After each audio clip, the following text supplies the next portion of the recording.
Could be the end of the audience participation. Get to the school, I took a 15-minute taxi ride. We're going to get rid of that. We're just going to get rid of it. It's like Take this down around 30 seconds. commercial from the airport to, and I still am. Yeah. That's the part I don't know. Oh, is it winter concert? But it was, like I said, eye-opening. That's great. Learning sound. Oh, okay. Sure. They are, again, there's not much comparable in Kansas. But I, yeah. But then most of them will probably come back. They're when they come back. There would be somebody you'd want to hire. Some are going to stay. And most of them are going to get scared. Let me get back to it. We'll see what happens.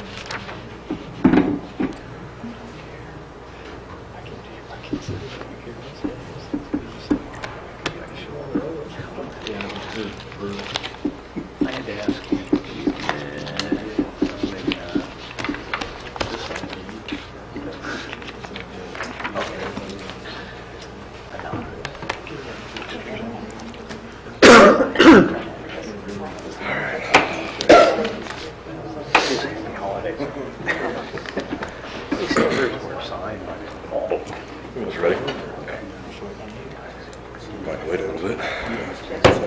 Go ahead and call the USD 49 Board of Education meeting for Monday, December 11th to order. First item on the agenda is the approval of the agenda.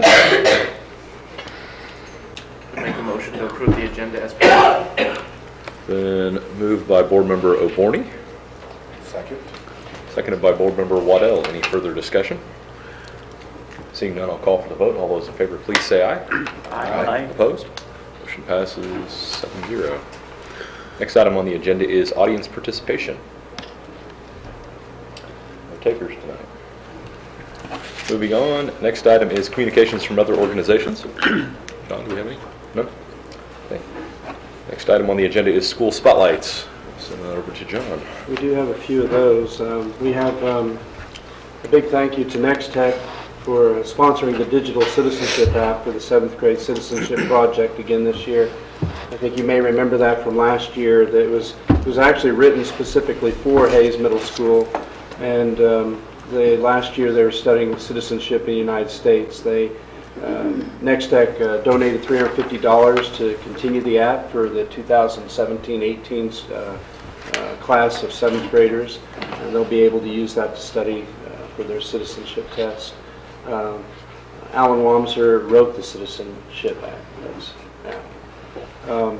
Hayes students who qualify for Northwest, Southwest KMEA District Orchestra. Congratulations to these particular students. First violin, Trinity Callis. Second violin, Alexander Hagerman, Tom Drabkin, and Caitlin Kuhl, and Amaya Gonzalez. Then for viola was Brendan Chapman, Michaela Austin, and Brendan Kirshner. Cello was Carl Orstrom, and bass was Cammie Moore and Calvin Duden. So it's wonderful that they got that recognition. High school debate places third at Russell. They ended up doing very well. And that was just on December 3rd. The debate team is sponsored by Cody Fenwick. The First United Methodist Church ended up having a recent contribution to the USD 489 Hope Pantry. $620 was raised by children donated to the pantry to help fill food and hygiene boxes for families this year during extended school breaks. And thank you for all the children who will make this winter and spring breaks a little brighter for others. I think the number for the Thanksgiving boxes was 40. It ended up being 50. And I think there could be as many for Christmas as well. So really when you add those together, 100 boxes of food that's gone out, and it's really because of the contributions just like this one from First Methodist Church of helping out with that. We end up having Hayes Middle School leadership students. You've heard of that before. We've had that as a spotlight, but it's continuing the second time this year with Otis Bison Middle School students. They're continuing the training on community leadership and spreading kindness, how to leave a lasting first impression, and service learning. Training was led by Joe Coles from Otis Bison. Students and the leadership team are sponsored by Dina Clark and Donna Rivers. I want to point out that Hayes High Wrestling, they ended up opening their season very well. They were successful at Campus High School. They had a three-way tie for first place, which then had to be decided by number of pins, which then they got third place. So we had the least amount of pins. Congratulations to London Summers, Creighton Myers, Logan Schulte for their first place finishes, and Corey Hale, Colton Viner, Chase Roth, Trey Van Pelt, they ended up getting second place. Jordan Zimmerman and Kyler Casper received third. Dyray Boyd was named the November Hayes Post Teacher of the Month. Wanted to end up giving recognition to that recognition. We end up having special educator teacher at the middle school. She's featured in an article at the Hayes Post. Has been teaching at Hayes Middle School since 1996. She went back to school to become a teacher when she was 33, and she travels 60 miles to and from work each way every day. Very proud of Dyray and her dedication to her students at the middle school. Ryan McClendon ended up making a great difference at Hayes High. It's really a special presentation when you have a man who developed a startup that later became Google Earth. Hayes High students were treated to time spent with Brian McClendon, University of Kansas graduate. McClendon shared his experience as students regarding his time spent as Google's vice president and as a technical professor for Uber. McClendon shared information on emerging technologies and how they will impact us all in the future. Students were impressed that the tools they use on devices were a part created by McClendon. I want to just point out that that's the kind of presentation we're trying to stimulate for our students to have at least an idea of what future jobs are, to look into the future as to what they need to pursue. Lincoln 5th grade participate in STEM camp. We had that happen on December 4th. The Peers Foundation, they hosted a STEM camp for students in the Lincoln gym. The Peers Foundation missions to empower today's youth to make better decisions around health, wellness, and education, providing them with engagement with interactive interventions. Students were able to interact with various science, technology, engineering, and math stations. Lincoln students were able to see how STEM concepts can be used to create music. And we end up having a great congratulations for the Hayes High KMEA All-State School Choir members. It's amazing we had 10 men and women who represented Hayes at KMEA All-State School Choir. There's only 256 singers throughout the whole state that are recognized in that way. And in this particular, they perform at Wichita later this spring. Those members include Eric Adams, Nathan Leiker, Kate Sweeney, Brett Bowles, Hannah McGuire, Ryan Will, Adam Clausmeyer, Aaron Muirhead, Shelby Knoll, and Levi Smith. Actually, I was looking through the whole listing of that, and I think there was only one or two other school districts that had more than 10. We were right up there with the largest numbers from one particular school. Hayes High basketball teams, they started the season very well, ended up having a very successful start. The Lady Indians took second at the Hayes City Shootout. They did get second, but it was to the, at this point, ranked team, top-ranked team in 5A divisions, St. Thomas Aquinas. Lady Indians also ended up winning their first road game, and they ended up beating Pratt. The boys team got 4th overall in the Hayes City Shootout. Again, just so you know, the girls were 2-1 and the boys were 2-1. It's just a matter of the order.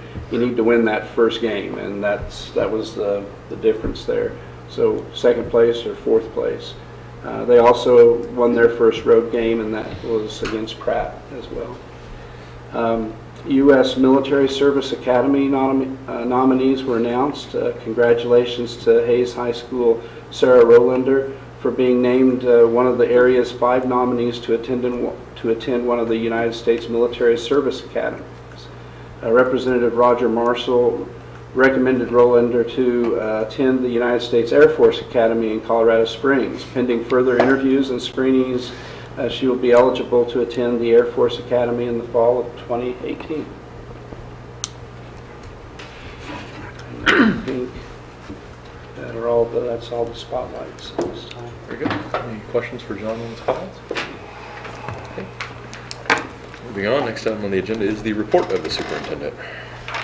Well, the one report I would have is that a little surprise 2 weeks ago ended up getting a notice from the commissioner, education commissioner, wanted his advisory council of superintendents to come last week for a special meeting. Usually we know 2 months, 3 months in advance, but he wanted this all happen pretty quickly.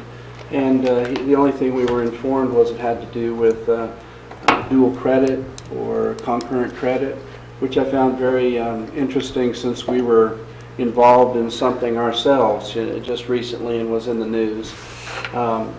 Now, it wasn't from exactly the same vantage point, but I just wanted to share with all of you that upon bringing us together, a presentation was made as far as the possibility of the state considering funding for concurrent credit.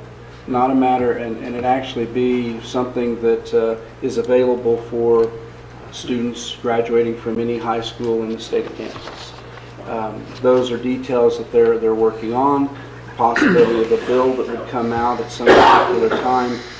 It's not completely away from the idea of what they were trying to do a year or two ago in providing for the students of being able to go to other getting certificates such as welding or the other courses that they could end up trying to get. And it's a little bit like that, but tying into universities and colleges and having that kind of programming.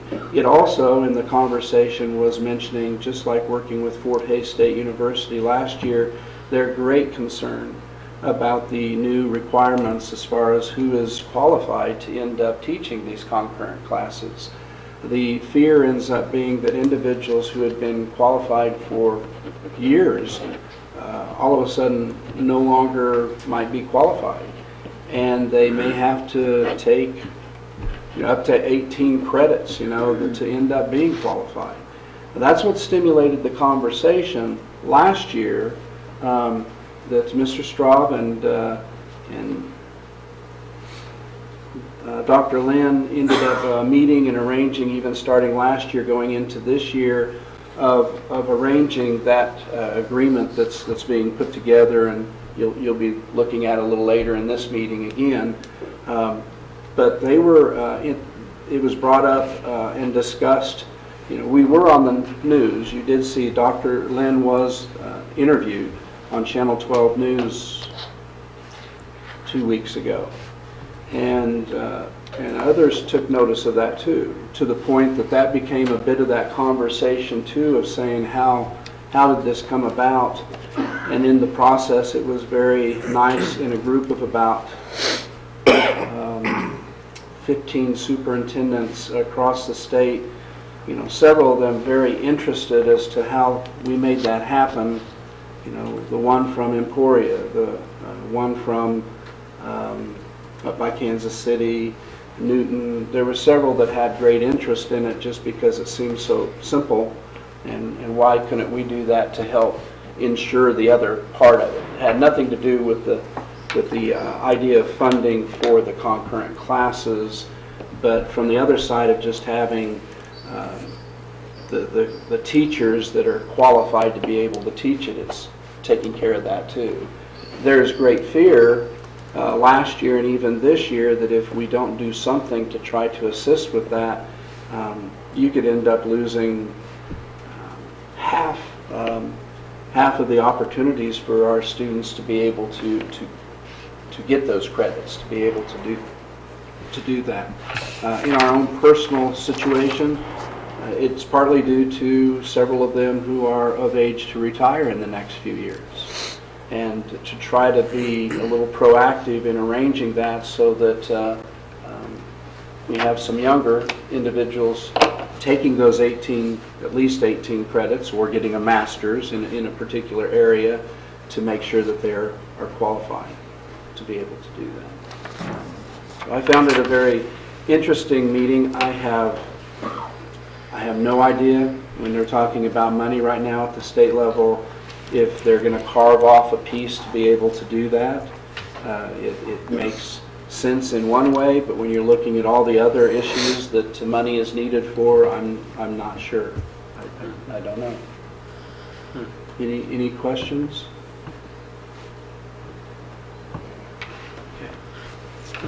Very good. Moving on to the next item, which is the consent agenda to approve the approval of the board meeting minutes for November 27th of 2017 and the personnel transactions. I would approve the consent agenda. Been moved by Board Member Fox. Second. Seconded by Board Member Lang. Any further discussion? Seeing none, I'll call for the vote. All those in favor, please say aye. Aye. Opposed? Motion passes 7-0. Next item on the agenda is the high school HVAC project, and I think John and I believe maybe Rusty. I can start. We're pleased that James is here to answer questions. He's really behind in putting together the plan here that was shared with you. We've talked at length about the possibility of utilizing this being the first project in the acceptance of Performance Solutions to work with us of trying to do projects such as this. We did not end up following through at an earlier date of hiring them for the project of doing the kind of the audit of all the buildings and coming up with the prioritization of the plan of breaking. We didn't do that at that particular time, and part of it had to do with the timing of having a bond election that was coming up as well. We were looking at that. It would have changed it. But we, from the beginning, from that time, I'd say about a full year ago, we've been in the mode of identifying the high school's HVAC system as being a great need. The middle school's was completed 2 summers ago. That was quite successful. To talk about the high schools and try to end up tending to it, we had identified the funding could be quite significant, something that we just don't have money available to do without a bond election in just 1 summer. But did end up feeling like there were some areas that we could end up tending to and have as a project in 1 summer, and those areas were going to be the most used and needed for like air conditioning.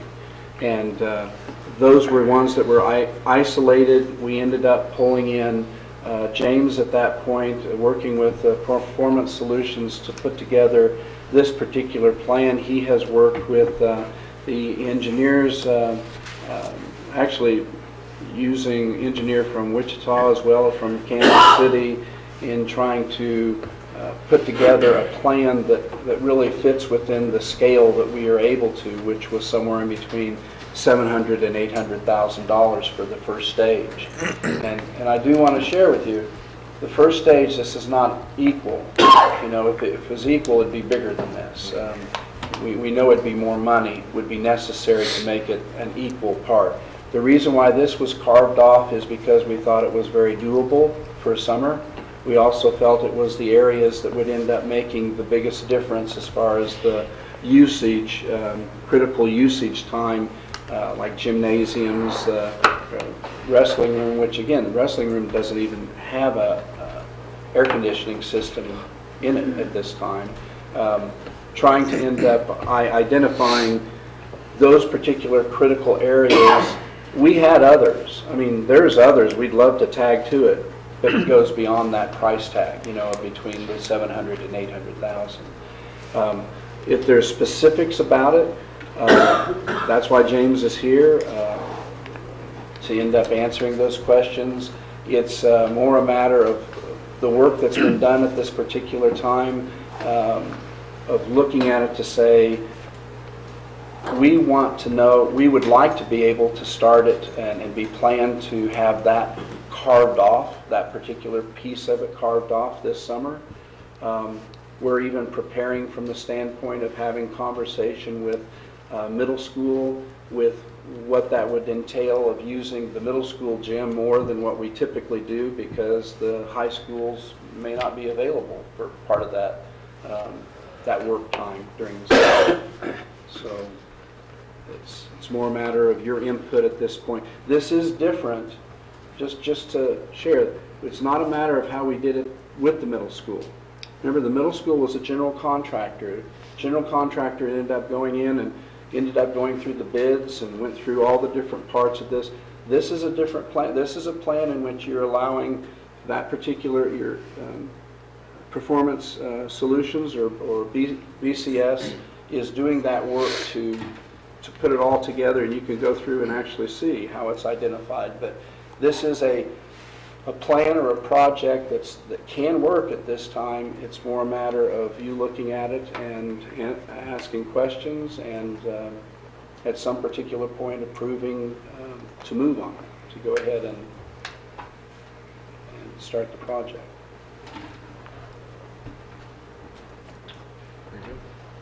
James, if you want to come forward, that would be fine.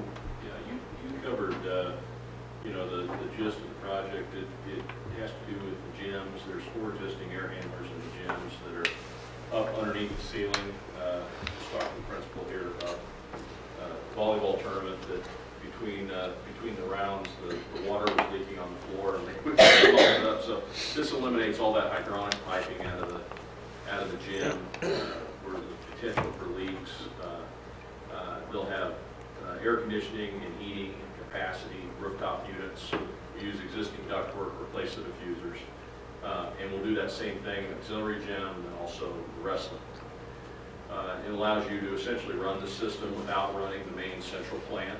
And you'll have controls, automated controls, just like you do at the middle school, where you can remotely control things. So, you know, you have an event at night or something and somebody forgets to schedule, we'll be able to turn that system on. The facility guys will be able to turn it on to get it going. The units are all variable capacity, so let's say you only have 10 kids in there for practice. You're not running all 40 tons of cooling or heating in there. You can, it'll all vary to essentially match the load. Pretty much the same type of equipment and controls that we used at the middle school for the larger units. And like I said, it just touches those three areas. It doesn't touch anything else in the high school. Oh yeah, controls. We did pick up some various locations on controls only, where we're controlling existing equipment. There's some rooms that Rusty identified that, you know, if he could just operate those rooms independently, that would be helpful, such as the library and a few other spots in there. And those will all be automated and back to the existing system. And then when the bond issue passes, or you decide to move forward with other areas, we are controlling existing equipment. So as we replace that equipment, we still use the same controls for the new equipment too. So it's not like you're wasting any money, you're just taking advantage of being able to control that equipment now. We're using Glassman, Corporation for the mechanical install and RDH for the electrical. So, we use, it's not just using somebody out of Wichita, it'll be local contractor and support. And Rusty, if I understand, if I remember right, you had stated that this is, you guys have been actually saving for this as far as that you have it from several years, basically, that you've been putting stuff away. Basically, the contingency that I've had for HVAC, I've been setting it back so that we have the money in place for this. Okay. So we can cover this amount. Thank you. I had a quick question. I don't know which one needs to answer. I'm looking at basically page 3, and it's talking about different notes and everything else. And I think on group 8, it kind of talks a little about the stated warranty or maintenance effect. If the equipment is used for temporary heating and cooling and conditioning of space, is that different than regular usage, or is it? I mean, Those are just general conditions typical of a construction project where they do sheet rock and all kinds of dust, and we just didn't.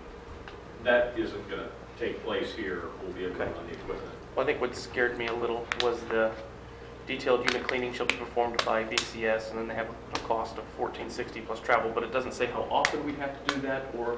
Yeah, that I can strike that really from the. It really doesn't work, or isn't for this particular project, because it's a. That's really for a general construction type project where they're moving walls and a lot of what happens a lot of times is a contractor will try to use that for temporary finishes for paint drying and mud and tape drying, and that just sucks dirt up into the units and the idea behind that clause is we protect the owner, so at the end of the day when they get it turned over they can end up not having equipment that's all dirty. Makes sense. Thank you.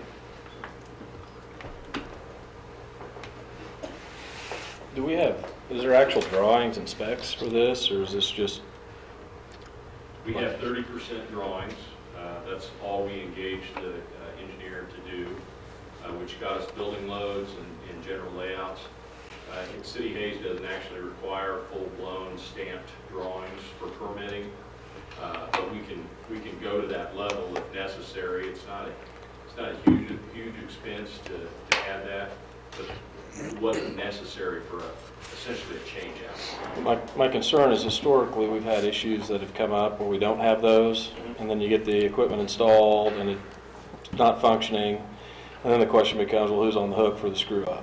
And if you don't have any of that, the contractor can say, well, I did it how they told me, and they're going to say, no, it's not. And if you don't have plans, you don't. In this particular case, we are ultimately responsible because we hired the engineering. So if it doesn't work and it doesn't meet what we said it would with the tonnage capacities, then we'll be responsible for that. Is that outlined and defined? I believe it is in there. We lay out a particular scope of what we're providing and all that kind of stuff. So, Okay. and the engineering is included in the scope. So I can clarify that if I need to. And then was this put out for bid as far as for different vendors to be able to bid on? The bid process was through the RFP that we did a year ago, where different people responded, Nabbles, Okay. us, I can't remember the third, Train maybe. And then once we were selected, then you're allowed to move forward with task orders to do projects.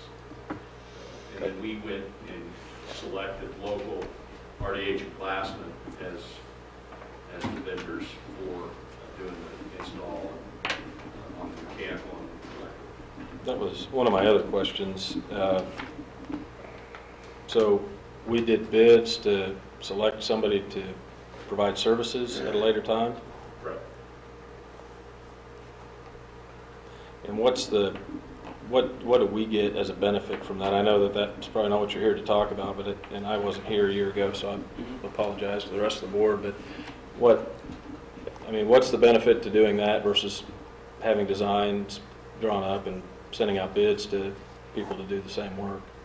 It allows you to select the same contractor to go through all the projects, so you allow for consistency. There's things that we can do. The projects will be more timely that because we can essentially parallel design to phasing of the project. We looked at more than just the high school. It was kind of a holistic approach to all the maintenance that needed to be, or all the equipment that had lived past its useful life, and came up with a plan to essentially, when if the bond didn't pass, we had a plan to take care of the high school, part of that, plus some other areas that were part of that project.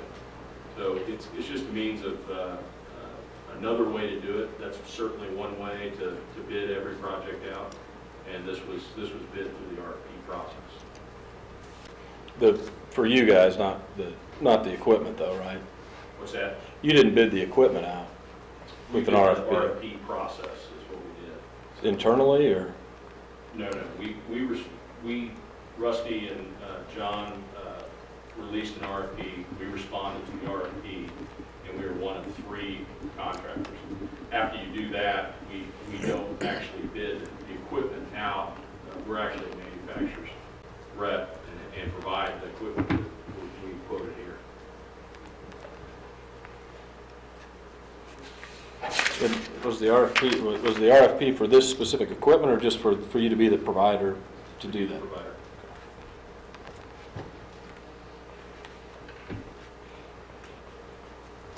With specifics, requirements. So equipment would have had to have met specific requirements that were set for it. Right. There were certain warranties and standards and longevity of equipment as a part of that response. You couldn't just provide an off-the-shelf cheap replacement rooftop. That was when we had to take back out the bid multiple times because it was messed up. Warranties that were had to meet that. Much of this is going to fit into that plan 5 to 10 years from now?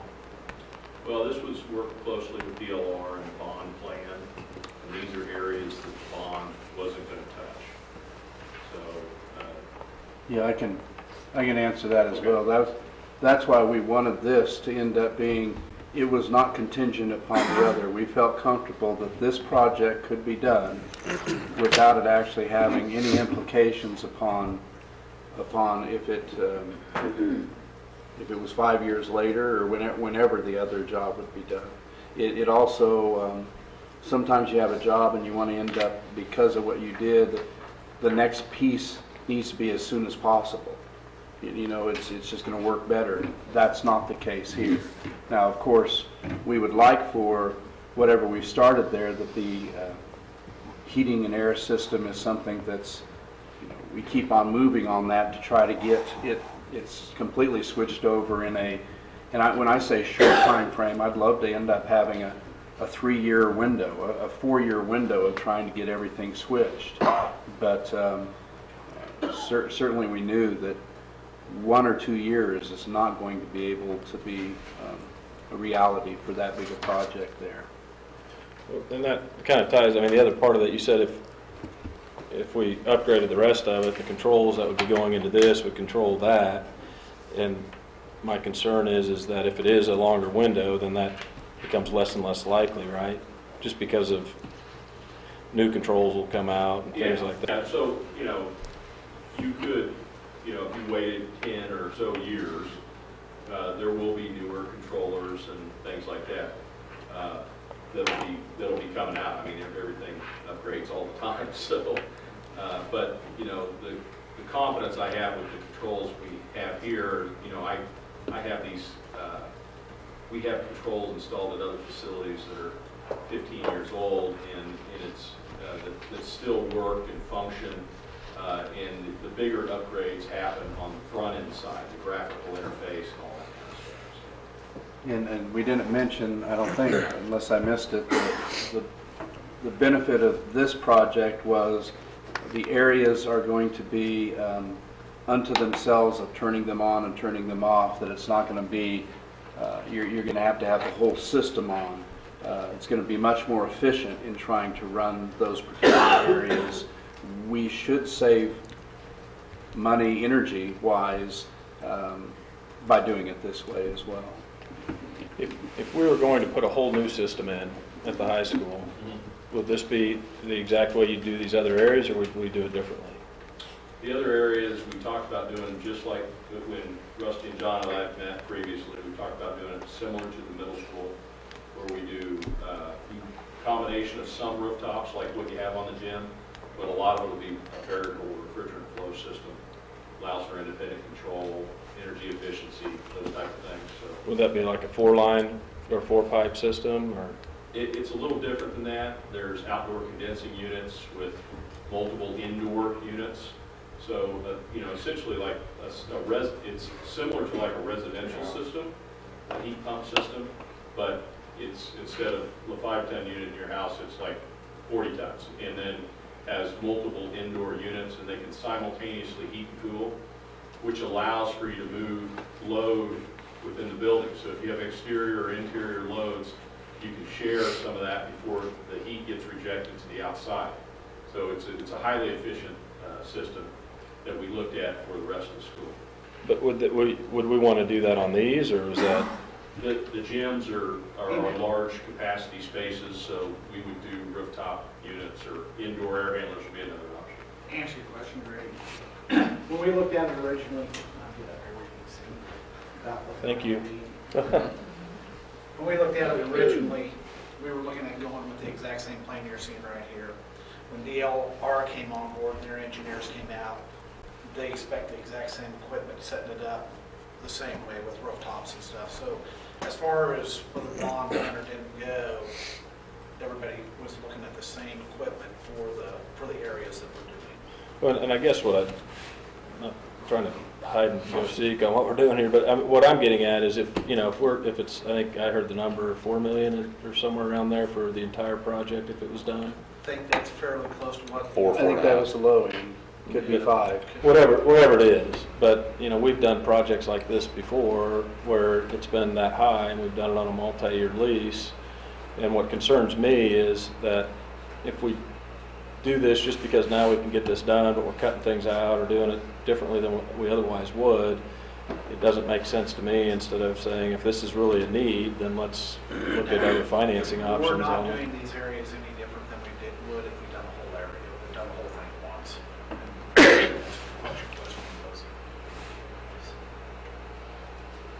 But if the rest of the high school is done in a relatively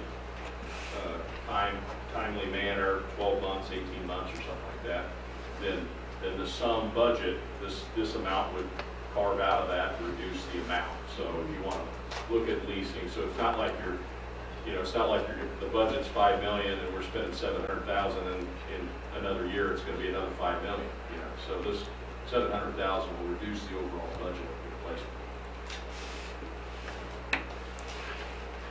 Total project needs to be made a priority though, so it doesn't drift down.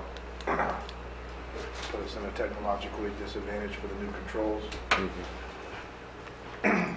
That's kind of I guess that's one of my questions is if it's needed, and I'm hearing that it is, then why wouldn't we look at, doing the whole thing, and I don't like a ton of leases sitting out there that, you're locked into, but the other question would be is there money to do a lease after? I know this money's there, but the out years. We have the opportunity of some of our other leases are up in the next year or two. So whereas some are going to be up, we have the comfort level to then maybe have another lease to help with that.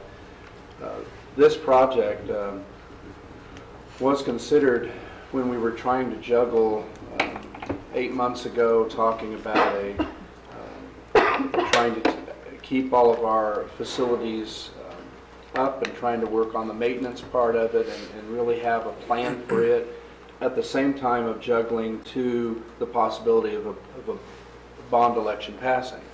And so we had both of these going at the same time. If I would say this, the intent worked in my mind from the standpoint of both were being juggled, because if the bond election did not pass, we still could end up doing our priority or start working on our priority project, which I think is what we're trying to do is really dedicate funds to where we're identifying there's some of the greatest needs, and this is one. the heating and air system in these areas truly do need to be worked over. If the scenario would have been different, Greg, if we would have had total confidence of a bond election passing, we would have inserted it in, because it wasn't part of the bond election. It would have been part of it, and we wouldn't have been doing extra work of juggling in doing this with James of trying to prep for it. So I would say part of this was done so that we can still roll around into this next year and have the proof that we are working towards improving our particular facilities. It's a big project, $700 and some thousand, and it's in areas that really public are going to notice more than anywhere else. The public don't go into the classrooms on a regular basis. They go into the gyms. They go in. So it's an area that already at the middle school you have that recognition, and I think we would find the same recognition at the high school, that there's that attempt to better it at this point. My last two thoughts. One is on that line of thinking. I think if it's there that we need to have that, and I think you said you identified that as a significant need, I would say before we pull the trigger on this piece of it, we would look at what the total cost would be and look at how long you'd have to spread out the financing. It may be too long. I mean, it may go out too far that it's not feasible. But if it is, and then could we afford that out of the capital outlay budget? We will do that. We'll end up having some of that information for you at the next. We didn't expect this, of course, this wasn't an action item anyway. It was for this kind of dialogue so that, because actually we haven't, this is the first time we've really looked at something and talked about it. We've been all along saying, oh, we're going to do this, and said we're in the process, but this is the first meeting of really saying, okay, here's a plan, it can work, and I agree with you completely. It needs to be, okay, we get this done, what else is going to be necessary and how could it be financed? The last thing is I have concerns about this type of bidding process. Especially with the dollars we're talking about and not having competitive bids, because I know that you get the benefit of you get to work with one partner. The drawback to that is you don't know if you're getting good prices.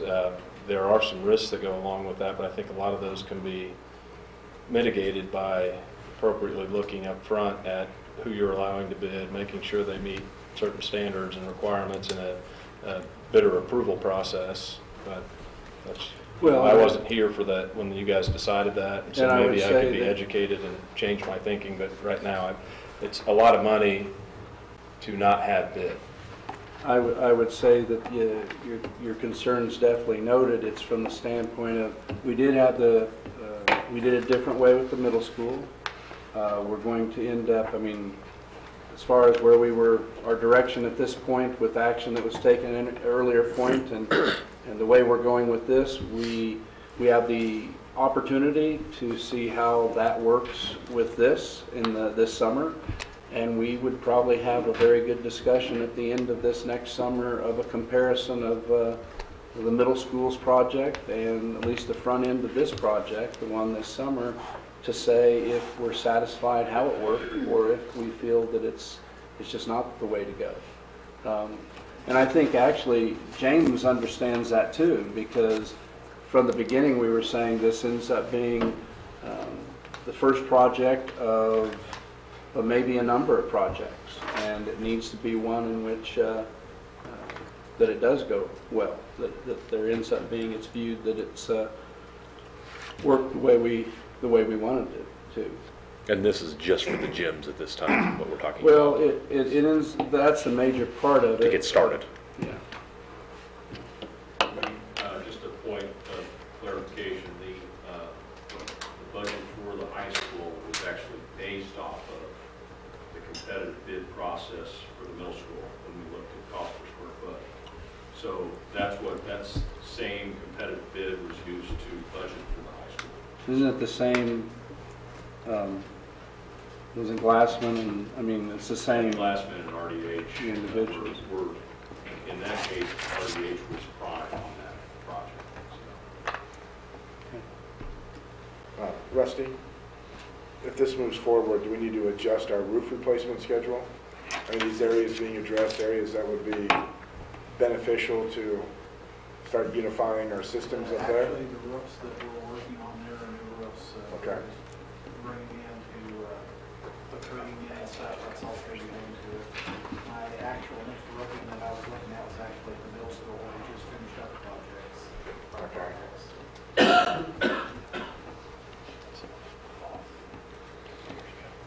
Thank you.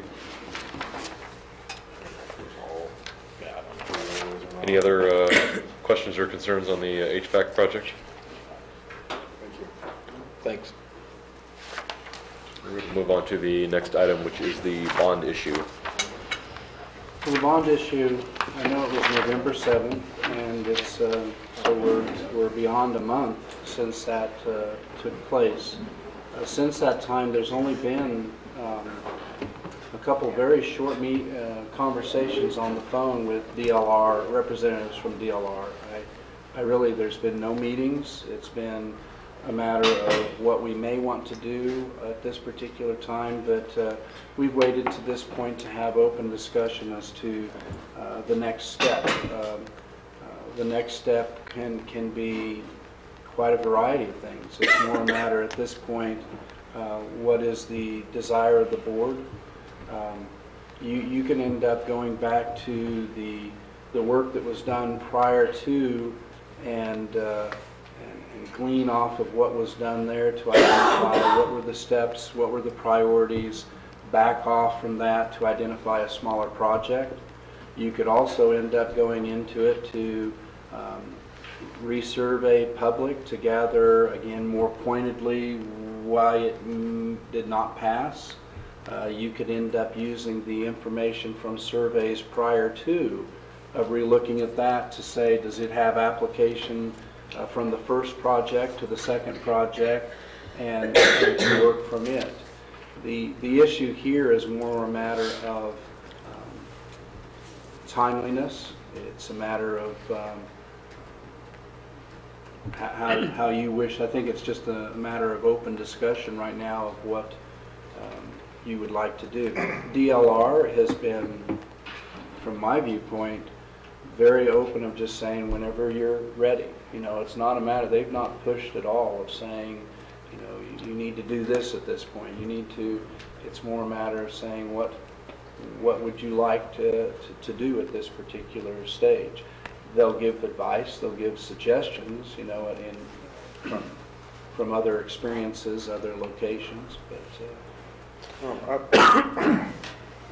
I don't want to trivialize something that's somewhat complex, but I think the first thing DLR would need to do is just listen.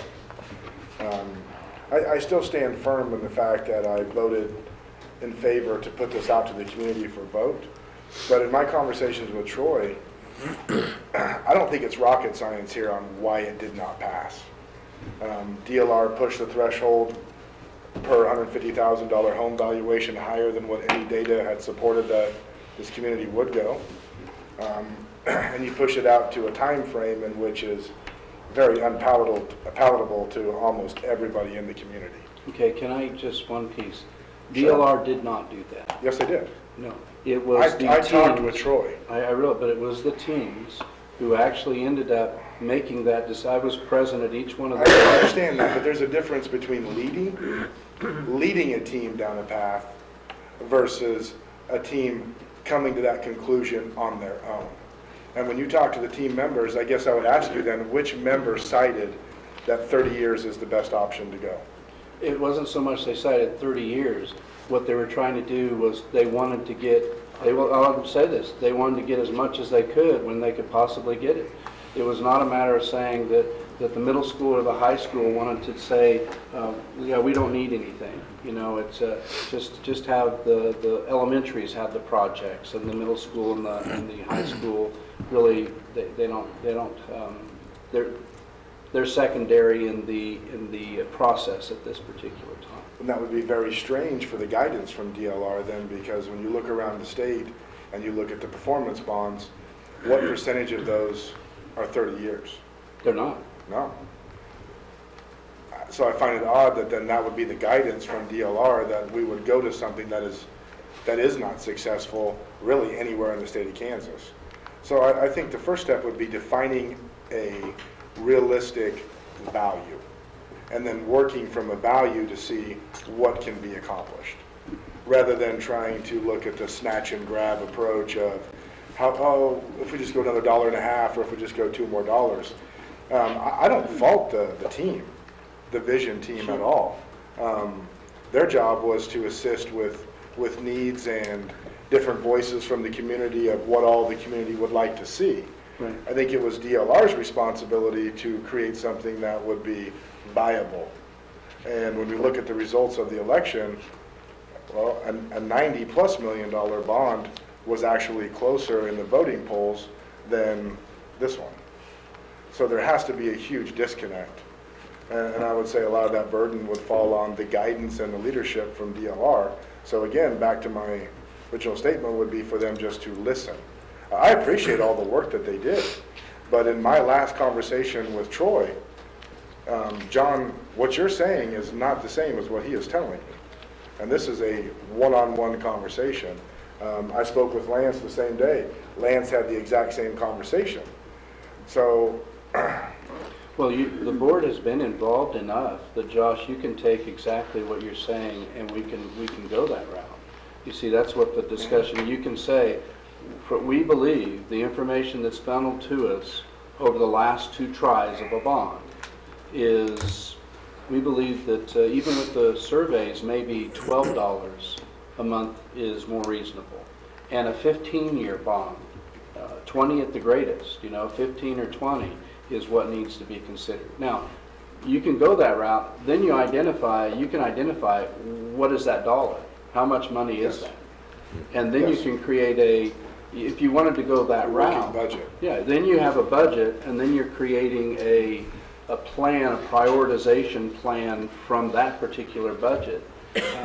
Now, I don't disagree with you at all, Josh, from the standpoint that may be, in this particular community, it may be a matter that that's the way it will work best, of identifying this is the amount of money we believe will work, and this is the length of a bond that can also be palatable by this community.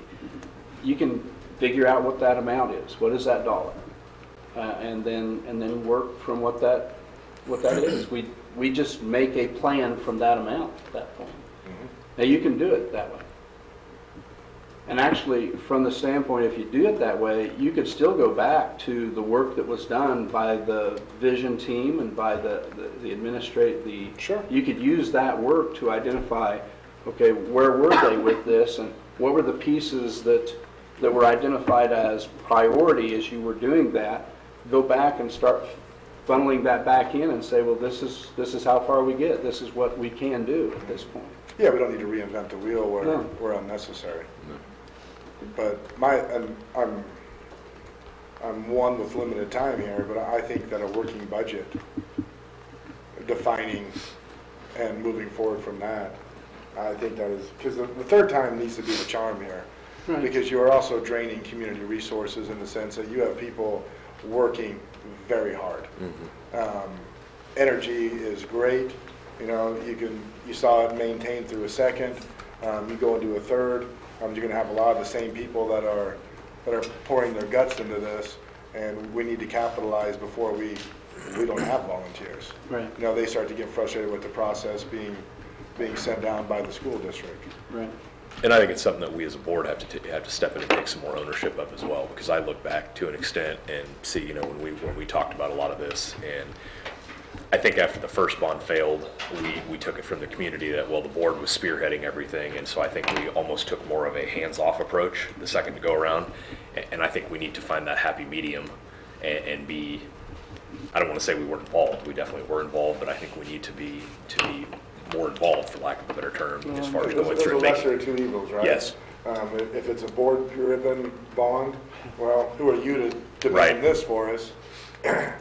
Hands-off approach, turning it over to the community. Let the community speak. Sure. But I do think that you're right. We probably passed on some areas because I think all of us questioned a couple, not so much the dollar amount per se, because you can always go back in and I don't like this.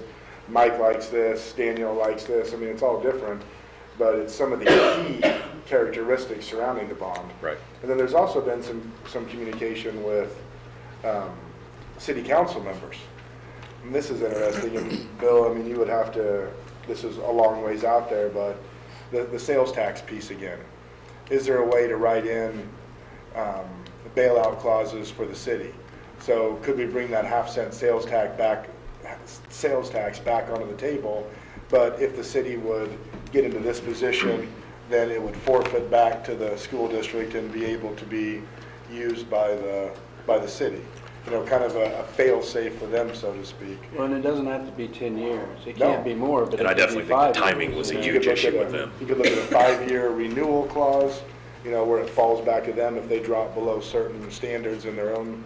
I mean, I think that piece needs to be revisited, but revisited by building some type of a true working relationship, because there seems to still be some animosity, city versus school district. I'm not saying it's necessarily true. I just feel it or have a perception there, and I don't know how that needs to get fixed, but it needs to get fixed. It does. We need to be walking together into the future rather than taking separate paths. So those are my thoughts on the bond.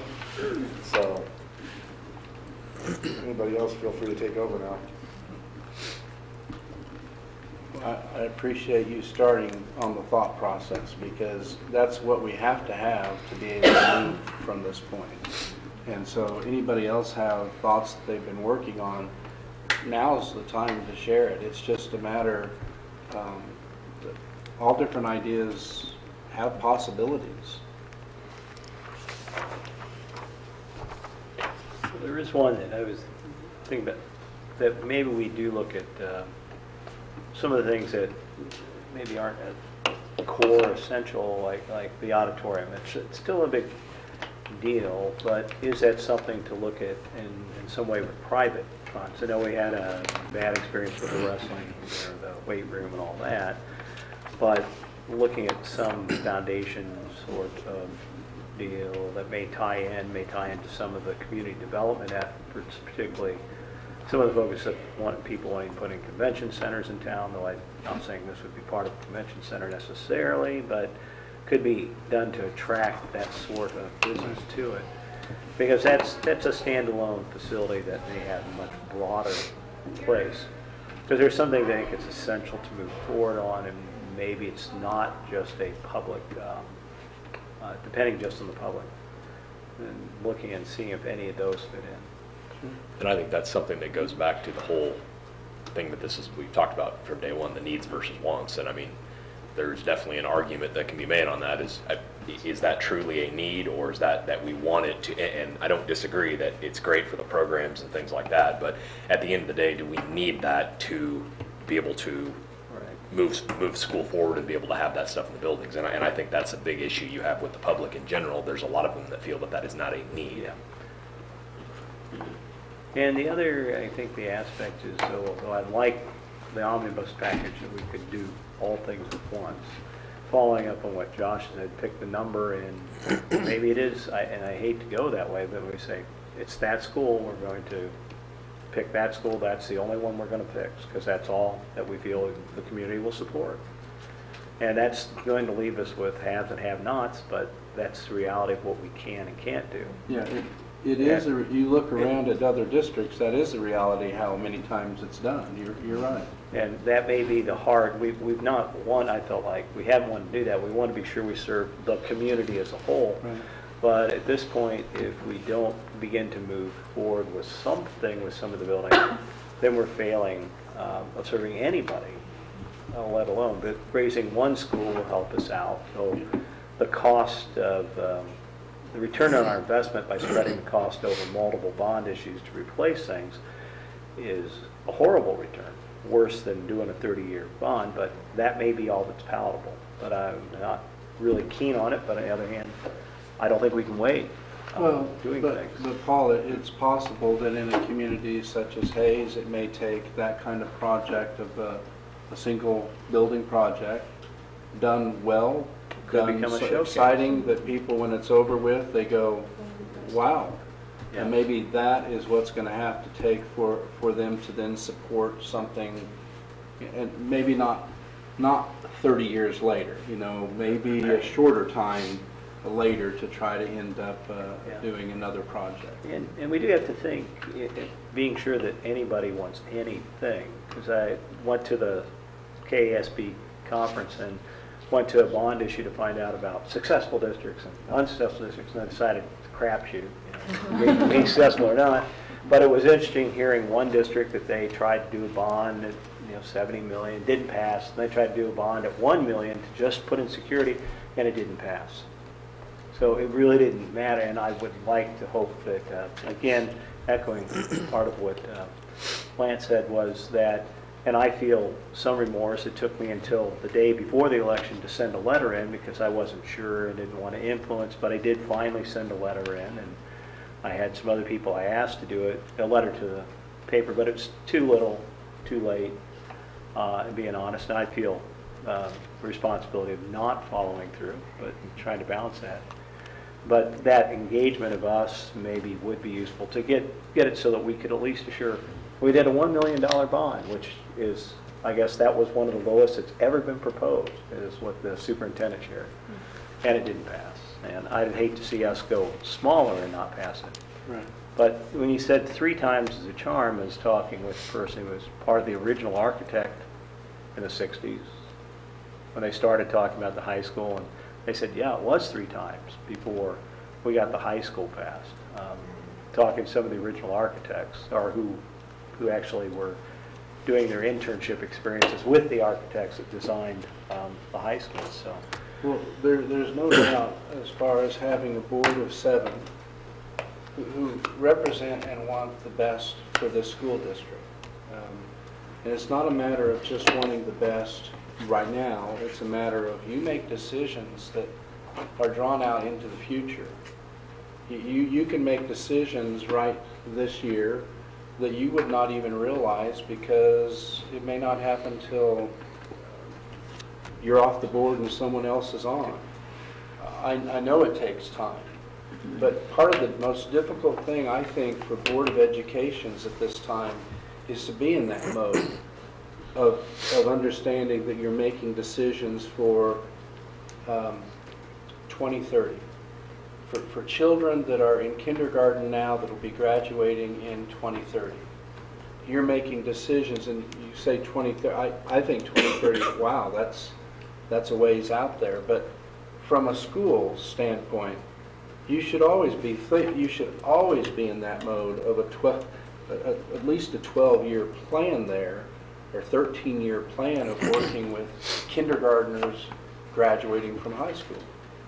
And 13 years, right now, the kindergartners in school today, what decisions are going to be made in the next few years that impact them, or 10 years? What decisions really are being made that we have seniors today that are graduating, in a few months, be graduating, that they themselves will be in a mode where they don't like to think of it. Lots of times you talk to seniors, they don't even consider this. But many of them will have children within 5 years. Many of them. And once they have children, it's just another 5 years before they're in school. I mean, you're looking at graduating seniors. Within 10 years, a good number of them have kids in school. So when you look at it that way, 13 years even grabs onto those kids that are in school right now. Sure.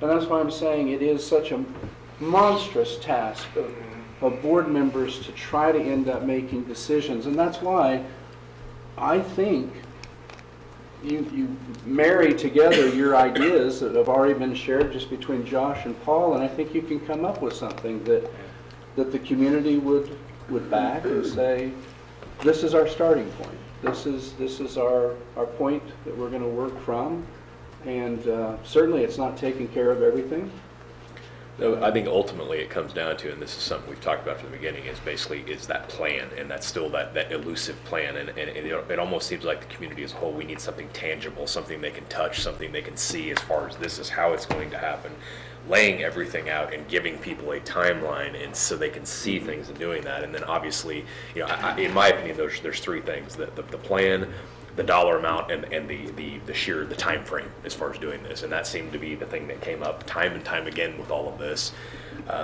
As far as going through there, I mean, you look at surveys, you look at everything else there, and as Josh alluded to, I mean, a lot of that, and I think some of it was because of the fact of, you know, there was talk of, well, if we don't pass it this time, then, you know, we're not going to be able to do that. But then it also sounds like we're still okay as far as going forward because we're grandfathered in as far as not, we can ask for the larger ones at a later date because we haven't passed one in the last, I don't remember how many years it is, 10, 15 years, something like that.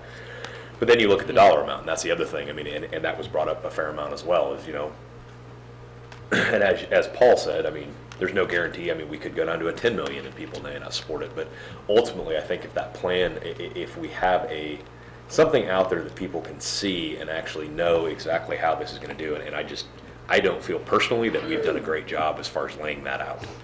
I think we need more detail. I think we need more information out there for people to truly be able to see, feel, touch, and know exactly how this is all going to work. I think we did a good job of talking in some respects of how is this going to affect your pocketbook, which obviously people heard loud and clear. But I think we need to go through also and lay this out, because like you said, you're correct. I mean, in the fact that some of these people starting school, you know, it's going to affect them for year after year after year. And I mean, I think if it's something where they can see and actually we can lay some of that out, and it may come down to, you know, we may end up having to look at doing a single building or doing this. I mean, I don't know what the answer is, but it's definitely things we're going to have to look at. The fine details were lacking per building as Yes. well. And I know we were told that we can't provide that at this time because we're not into that, but I almost, and I don't know what the answer is. I'm not an architect, but I would just think there has to be something we can do to get more of those details, because that seemed to be something that came up time and time again from people is, where are the details? We want to see what it is we're doing.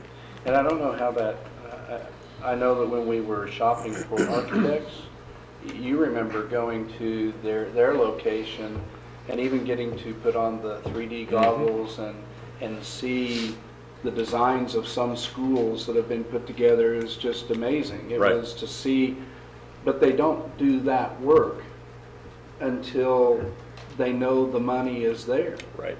And that's what's so hard about this is that would sell it. I mean, it'd be so great if you could end up at there, but they, now that's not true. Remember, they ended up saying that you can buy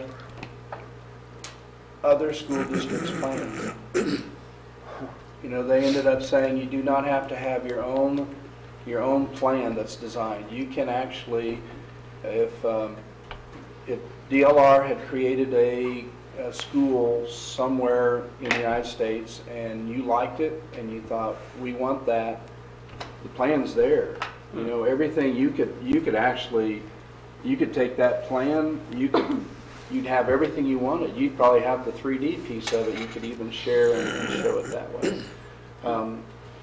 But that hasn't been proposed. You know, you can do it that way, but that's not how it's been kind of proposed. Could you borrow it for a short time? Yeah, well, okay, I say even borrowing it, the issue still is a matter of, if it passes, you better make sure that's what then the public gets. I was thinking about the prototype of seeing, because they were kind of sketchy. Then the question of where we would build, but that's a whole nother, you know, that one was But not. that's a big problem. Where we would build? Yeah. What I don't feel, well, yeah, we could have chosen wisely. Yeah. But Certain people invest. maybe. Couldn't we share that information? How do you choose wisely? I mean, it's not like there's every piece of ground available. No, what I'm saying, so could we even have done that before without land speculation and Well, jacking I think the price? I mean, we used to own land on 33rd Street that we thought was going to be the future elementary Okay. school. And then we decided we didn't think we needed to add more elementary schools and sold it. And then now we do. There's a master plan in your office for a whole But I think we were told size-wise too. university type thing out by the high school. Oh. And Well, that was middle school, high school. elementary and early childhood development. Right? The one that I had that was hanging on the wall was just middle school, high school. I think there's one for I hadn't all seen four. that one then. But, I mean, as I look at it, you know, one question I have is, what is a right-sized classroom? And that was something that was added. But if you look at the first bond that was never voted on, but the first issue started around a brand-new high school. And that was the $110 million project. And I can't remember all the other details of that. That started in 2010. And the first meeting I remember talking about that is at Hayes High School. We had a meeting out there, and that was way back when it started. Then it got to the next plan, which was closing some elementary schools and fixing up some other stuff, and then it went to 2 new elementary schools. And I mean, if I'm a voter going, okay, so a year ago we didn't need 2 new elementary schools, now a year later we need 2 elementary schools, and you know, it just seems like, where are we at? And I think Lance touched on a good point, that as a board, I was, and it's easy, I wasn't part of the board, so I'm not trying to second guess, but I don't think we did the first time either. But the first time we had the Facility Needs Committee, and we let them do a lot of it. Now, several of us were at that, and so, you know, I felt I was pretty in tune to what was going on, but we kind of took the Facility Needs Committee plan and said, voters, here it is. The board did nothing that I recall to really modify, change, or do anything different to it. And the vision team, if that's the right term, you guys did the same thing. Even with, I heard several board members say that, well, we didn't like this part or that part. And I think, my personal opinion is the committee approach is probably, the committees have done their work, they've been heard from, the surveys are there. If there need to be additional ones, then we can work with whomever to do that. But I think this board has to do the work. It's a lot of work, but, you know, I mean, we're the ones that have all the information, or should. I mean, and if we don't, we can get it. And then we have in a public meeting, so we don't have something where the architect's trying to steer us in this way or that way, or we feel that that's happening. And, you know, I thought. And Josh brought a point up earlier that really makes, he said that relationship between city and school. You know, there's a piece that you need to understand that in some communities, the relationship is so good between them. The city has a plan of this is where they plan on growing. You know, they want to grow this direction. So they work with the school, and they even plot it out of, say, this is where we want you to buy this plot of land to have a school there. And they're looking into the future. You may be buying it and you're arranging and working with the city to buy it, but it's a matter of a growth plan, and they feel that this is the best plot of land for the school district to own as they develop that particular area. So those things aren't unheard of. It's just a matter that we are almost islands, you know, working by ourselves of guessing. Well, we've had a history of not following through. The city, I think, and I don't think it's a one-way street. I don't think it's our fault. I don't think it's theirs. Yes. I mean, the county, none of the major players play well together here. Fort Hays, same way. I mean, it's everybody's kind of their own thing. And if you're going to do what I want, well, then we're okay working with you. But if not, but you know, with some of the stuff with the city, we've had changes that, you know, that major impacts on traffic flow that, you know, we've been voting to go forward and do things, the TMP Victory Road thing, and changing the road design to the exit on that nobody, to my knowledge, at the times we were voting on it, went to the city and said, hey, are you guys all right with this? Is this going to, you know, work with your traffic flow patterns? What about stoplights and things like that? So I think, I mean, I agree with Josh. We need to repair that, and the only part we can really control is our side of it. So if we go say, we're going to work with you, and we're going to go reach out, and Right. you know, they may choose not to, but at least we've given it our best effort. But I think the dollar figure is, I agree with that, but I don't think you can be too fixated on a dollar figure. I think the bigger plan is a plan, a 30-year plan or something that looks out over this time period and says, here's what we need. You know, and maybe those things on the back end, maybe it's a new high school, and you know, that's on that last 10 years of the plan. And you know, but those plans are constantly revised on an annual basis, and you know, maybe you never get to it. But I've got friends that live in the Kansas City area, and we're not Kansas City, but they've got, in their districts, they'll have, you know, they just passed a bond for, I think, a high school, and they built the high school, and everybody knows that 5 years from now, the next bond's coming for the middle school. And so they know it, the plan's there, the design concepts are there, they know where it's going to be, and it's coming. And so I think that's where we've got to be. If you're going to get people to buy into this, you know, it didn't take 5-10 years to get into this hole. It took us 30 plus. And so if I'm a community member, I mean, I didn't vote for the bond. I don't know if that's bad to say, but I thought 30 years was too long, and locking in 2 mills out of the capital outlay was a horrible thing that was going to handcuff the district for years to come. So but if we have a 10-year plan that says over the next 10 years, here's what that bond's going to look like, maybe it can't. I think the concept of only touching one school is not fair. I think you may not be able to touch them all with the first one, but you can touch those that need it, that are emergencies, and fix those. But I think there's a lot of things on there that we can do that, like for instance, the secure entrances. If we really prioritize that, we could make every entrance secure today by just locking every front door and putting a video camera out there with an intercom button and making them push it, and somebody has to go walk out and open the door and let them in. Well, and you could go or put a button. There you go. But even worst case, somebody has to walk out there and let them in, and we could, so we could do that for relatively that doesn't small take amount a bond of money. election to do that. No, and so, and I understand that you do it different if you do the bond, and that's not the ideal way you would do it. You'd have some sort of vestibule they came into and got screened through, but, so I think, these are just things I heard people talking about in the community that concern them, and I'm sure you guys heard the same, if not more, but I just think, like the auditorium isn't needed, I don't know. But I think the question on the auditorium is, I think it is, but I don't know what the community thinks. But the question I'd have on that is the high school, that existing building, in the long-range plan? And looking 30 years down the road, there's no way we can sit here and say, in 30 years we know in 20 years we know how the district's going to be operated.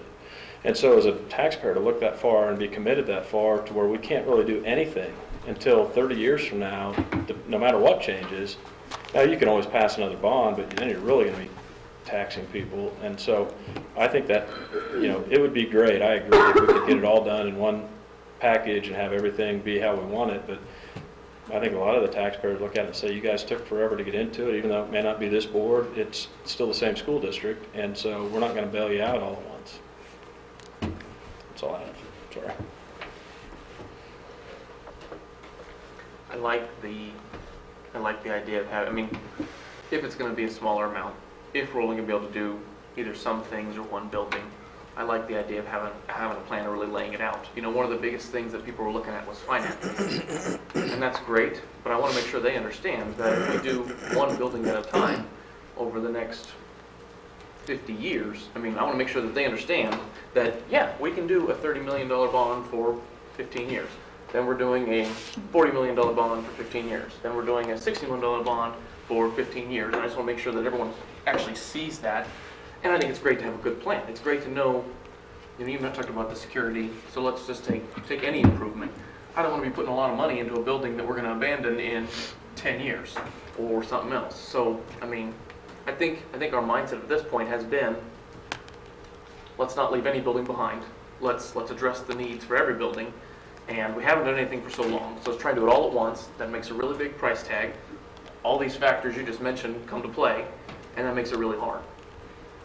Now, the nice thing about that 15, people would realize too that the increase in tax, when one goes off, you go into another plan and it's just, yeah. Yep. And that works really well if you can get it started and get it going. That's my concern though too. Yeah. That goes back to the planning though. Traditionally, that's very difficult, and we are going to have a percent that are going to vote no for $1 or for anything. It doesn't matter what it is, it's going to be no. I think sometimes you get the mindset that's difficult too. Is there isn't. I don't think people are always looking at what are our needs in 15 years or 20 years. It's, well, that was good enough for me. It's good enough today. But you can't really think of today. You got to be thinking at least 10 years or more ahead. Yep, and you've got to also consider, at least I think you have to, more so because your representation isn't just a matter of representing the public, the community. You're also that educational piece of representing from the standpoint of what is real when you're educated. When we say 15 years for a bond, you're looking at it from a financial standpoint of paying over that time. But you also have to look at it from the standpoint of the educational piece of the students. It's a generation. If you say 15 years, you've already got a whole generation of kids that's gone through the system, and you're starting over again. So it is something that has to be considered while you're doing it too. And those individuals who were negative about the 30, I would agree. I see the 30-year bond as being negative too from the front end. The only difference was it was a 30-year bond, and you tended to just about every building. I mean, you were taking care of about everything. You know, so that was the check, you know, in that process of that extension of saying 30 years, that's ridiculous. It is in one way, but the other was that you're checking on it. The other way some people could say it's ridiculous is you say 15 years, well, that's wonderful for whatever section you ended up dealing with, but for those that don't get anything, or, you know, they're waiting another whole 15 years and hoping that they get something then. You know, so it becomes really quite a chessboard of trying to make it work. And it would be nice if you were saying, well, we'll put together a plan for 45 years. You know, that it looks good, but it doesn't work because there's so many factors over that time that says it's just not going to, it may just not happen that way. Well, and I mean... Those are living plans. The first 5 years are probably going to happen, maybe the first 10, but after that, you know, you review it annually, or at least every couple of years to tweak it as you go. You may find that this building you thought was top priority can be pushed back because a whole wall caved in on this one or something. Absolutely. To be clear, when I reference a working budget, that's based off of a district plan. Well, I agree. I think your budget's that good. doesn't mean just we reevaluate this bond and say we need to. No, I mean you work off of a district plan. You know, I mean I'll be one that maybe I have some far-fetched ideas. We've talked about this at length. I still love the idea of an all-inclusive campus, high school, middle school. You know, I believe in urban consolidation. I think part of the problem that we have to eat is if we have as a community and as a school district, more so as a school district, have allowed ourselves to come into a situation in which every building needs X amount of attention, maybe you don't have the right anymore to try to upkeep that many buildings. Maybe you forfeited that. So therefore, to get back out in front of the pack, you have to consolidate. Do we have enough buildings? Do we not have enough buildings? That's all part of a future working budget. Now, that working budget obviously shifts as we get, well, 20 years down the road, it's going to be more expensive than what it is right now. Well, we know that, but we can adjust for that because of inflationary means. A lot of smart economists out there that will tell us, here's where you need to be. So when I say working budget, I do not mean specific to just this plan, I mean to the broadened district plan.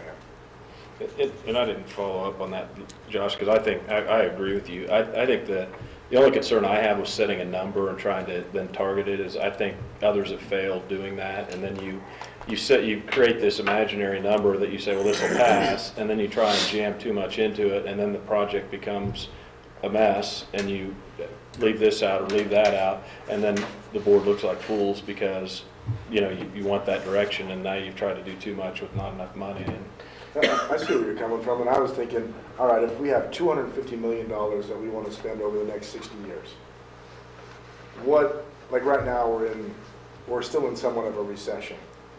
There might be a dollar value that is right now. Let's work within that. Let's give the community something firm.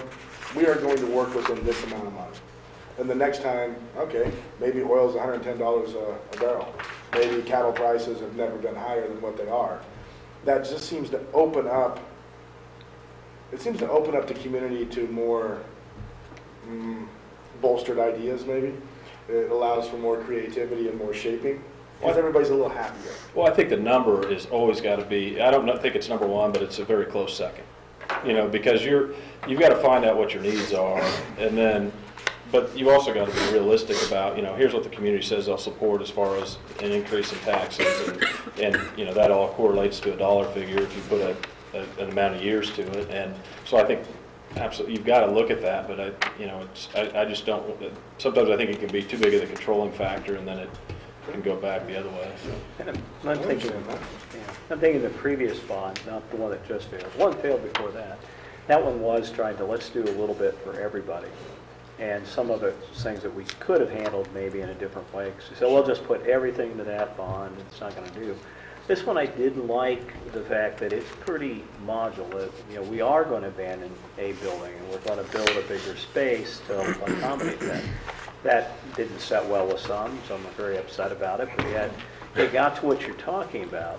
And I think there's things in that bond, though it lacked the details of drawings and things, in the previous bond that makes it, breaks it out. Because I like the idea of not just, we're going to make this building, fix it better. I like the idea that we're going to move this building to where we need to be for the way the state is heading in its education system with the Kansas Can redesign project. That's not going to go away. And our classrooms right now are boxes and boxes, and maybe we do need to look at that. So I'd like to revisit the previous one and see how it can be split out over multiple years, as you're suggesting. Because I think it did a decent job of identifying needs, and it was a good compromise, but it was too much of a bite for everybody at one time. Maybe. Although I didn't hear anybody say really bad things unless you were at a particular school where it was bad because it affected you for the short time you would be there. Would you all be all right? I mean, this is great discussion and probably, maybe for some of you, first time thinking about it in a month. I mean, maybe you just didn't want to think about it. So at this point. But for you to start thinking about it, we do need to continue the discussion, and clearly maybe the first meeting in January have it on the agenda again and talk some more. I don't want to come across that it's pressing that things have to move right now, but I would say that there needs to be the thought and the work, and sometimes this kind of stimulation of talking at a meeting helps you then leave here and talk to other individuals and gather your thoughts to continue the process. The first meeting in January. Would that we be can dump okay? it on the new board members. Maybe they have the answers. If we do that, would it be behoove us to have some of the representatives from the visioning team or some of the others be there at least for questions or some input on that? Well, we can sure do that. I would say maybe from now to then, I should be in contact with all of you just to see what your thoughts are. I don't want to bring them in before everybody's ready for them to be in. All right. You know, it's I would like think we probably want some more discussion before we get to that point. It's okay. maybe at It's least simple. one more meeting of discussion before then. I think one other thing I don't really want to answer, I just want everyone to think about at that point in time is, do we have the information that we need at this point? Do we have enough of the true public opinion on what they would support, what they would not?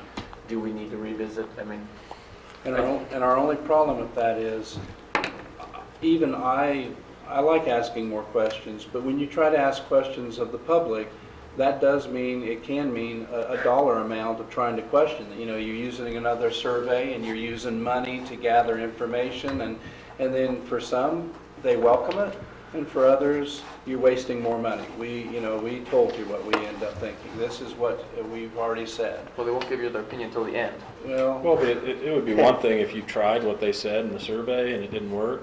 I could see you having another survey, but until you've tried that, I think because if I'm the public, I'd say, well, we already told you didn't listen last time, and so, how many times do we have to tell you in a no vote that we're not going to approve it?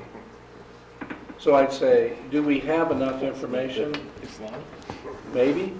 I mean, at this point, we thought we had enough information. You work from it each time of believing you have what you need to run with it.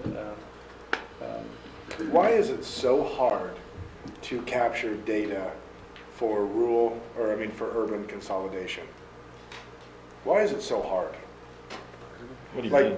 So, it's everything from electricity to administration salaries to etc. Why is that such a difficult task? Like in speaking with DLR, in speaking with HDK, it's just, I just don't know. Why is that so hard? It's been done. It's been done for decades. There's got to be some way that you can actually see a return on consolidative efforts rather than making it some just imaginary thing that we hope to capture when it's all said and done, because Atchison somehow, they knew, you know, theirs is actually a little bit better than what they anticipated. I mean, is there such a thing as that type of an accountant that is special to these areas? Do we need to have more of a financial aspect piece brought in and assessed? I don't think, yeah, what you're saying is there savings if you have less buildings? Of course there is. Yeah. To end up identifying how much savings, I'm sorry, I don't know. I guess that needs to be pursued, to ask more questions on how is that calculated. There's no question you have 4 elementaries or you have one massive elementary, you know you're going to have less costs that's tied to one building versus 4. It's like pulling teeth, though, to try to Identify how much. Yeah. I bet people are just scared to put a number to it because you don't see help to it. I mean, it's like you said with, was it Atchison, was that your example? I mean, they did better than they thought. And I'm guessing anyone that runs those numbers probably is going to err on the side of caution. But I mean, I'm okay with that. But I get what you're saying too. Just getting numbers, period. You could be able to take a building inside, this is going to be your electric bill, estimated. And these are what our electric bills are for these 4 buildings. Well, that's easy, because DLR should be able to tell you what the anticipated utility costs are for any building they design. Yeah, salary and all those other things. I get what you're saying. Final. Well, it's going to look like in the end. I'll be bold enough to say it out loud because many people don't like to hear it. But if you're talking about really the best plan, efficiency-wise, and equitable, you know, that's what you're always dealing with too. You want to be equitable with 4 different buildings. You want the children to have the same opportunities, you know, of how good the building is. What are the different resources that are tied there? I don't know who's going to argue with me to say that the best thing is one big elementary. Now, people are scared to death of that, of believing that's just ridiculous, you know, to end up having 1,500 children, elementary kids in one building. That's ridiculous. How is it ridiculous? From the standpoint, I mean, it doesn't increase the class sizes. All it does, it can. There's a better chance of at least evening it up, you know. So I'm just saying, I know that you try to also work with the community as to what they desire. At one point, they're thinking, well, we want neighborhood schools. We've identified we really don't have neighborhood schools. That was the consensus, though. Everybody thought we had neighborhood schools until it was proved that we don't have neighborhood schools. They're spread throughout.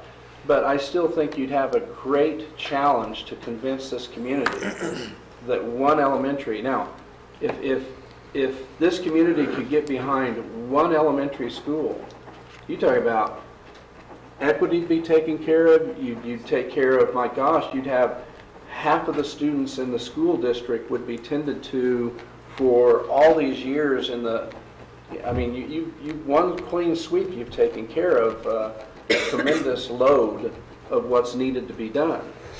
But if you can do it with the right price tag, like Greg's talking about, and everything else, I mean, I can see it being very Well, there was an estimate at one point, years ago, Will Roth estimated that there'd be a 25% savings, but most of it's going to be staff, though. I mean, the reality of it is, if we're 85% of our budget's staff, and you're going to save 25%, you're going to have some staff savings. I mean, you're going to have reduced, probably janitorial, reduced cooking. I mean, because you'd have one cooking facility for everybody, and so, you know, you'd have fewer principals, you'd have, you know, just a number of things that you'd have. I mean, that's, if you don't, and that was one of the problems when we closed Kennedy, was we anticipated $1.5 million in savings and ended up saving $150,000 to $200,000. Well, part of that was the private school opened up, but the other is we didn't eliminate all the additional teaching staff. We've tried to do that through attrition, and when you wait and do it through attrition, you don't realize the savings.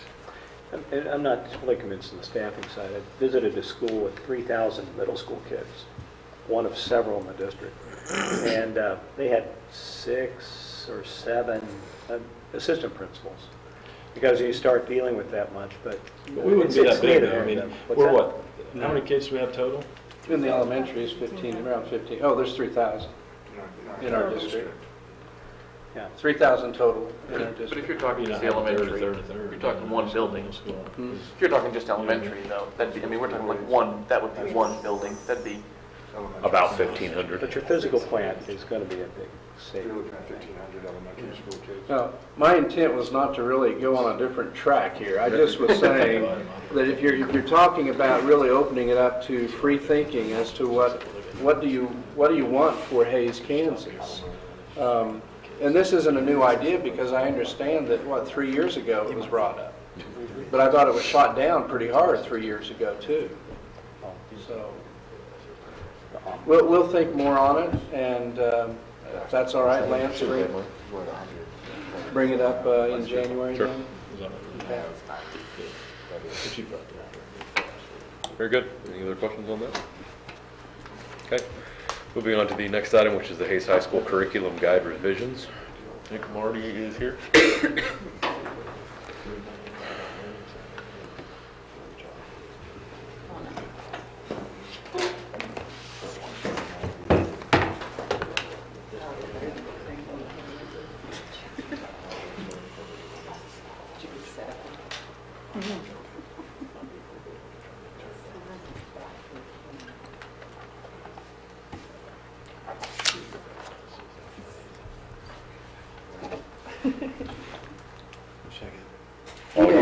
We don't have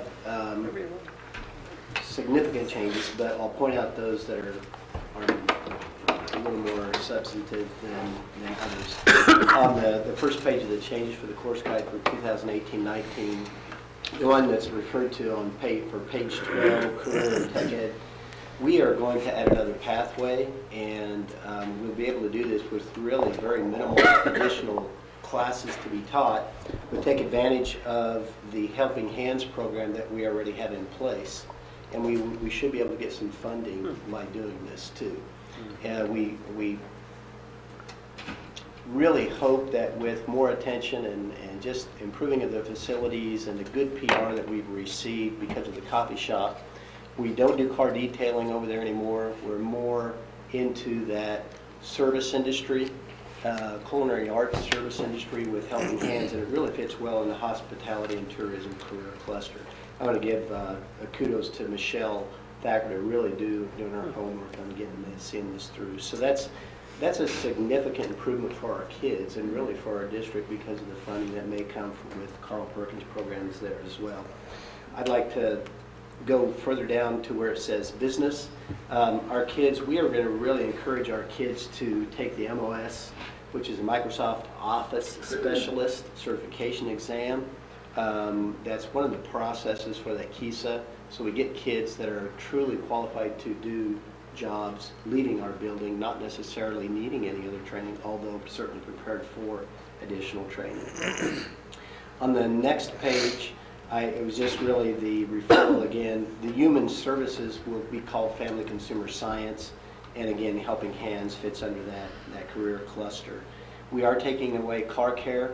There's just a lot of risks involved when a person is driving a $60,000 Denali down the street, or 80, or an expensive car, and our kids are using a chamois that may have a pebble that's rather short. We really were at risk the last several years, and it wasn't because of lack of effort or good work ethic. It just we put ourselves at risk by doing those kind of things. So we're backing out of car care and really doing more of the coffee shop, those soft skills. Helping Hands does a lot of good things, but what it didn't really do is put kids in front of other people. Good morning, how can I help you? Taking an order, dealing with an unhappy customer. It really has worked quite well.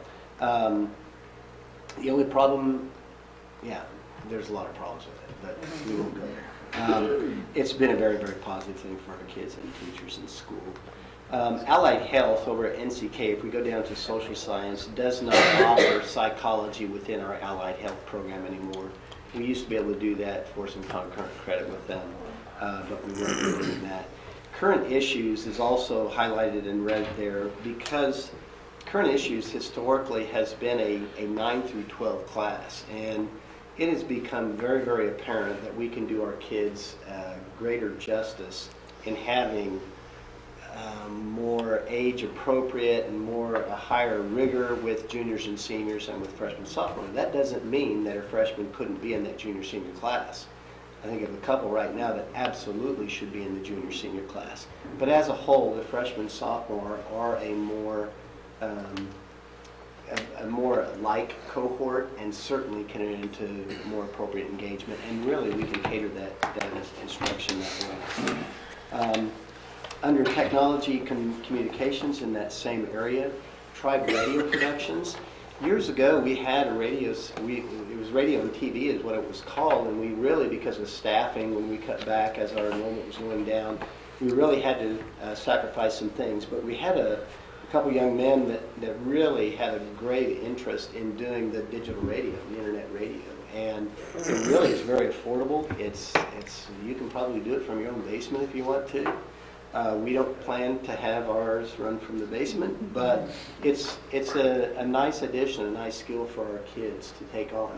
We actually plan to try to do a little bit of broadcasting in-house within our school this next semester, to try it before we put it out into the communities or people traveling down the interstate on the highway.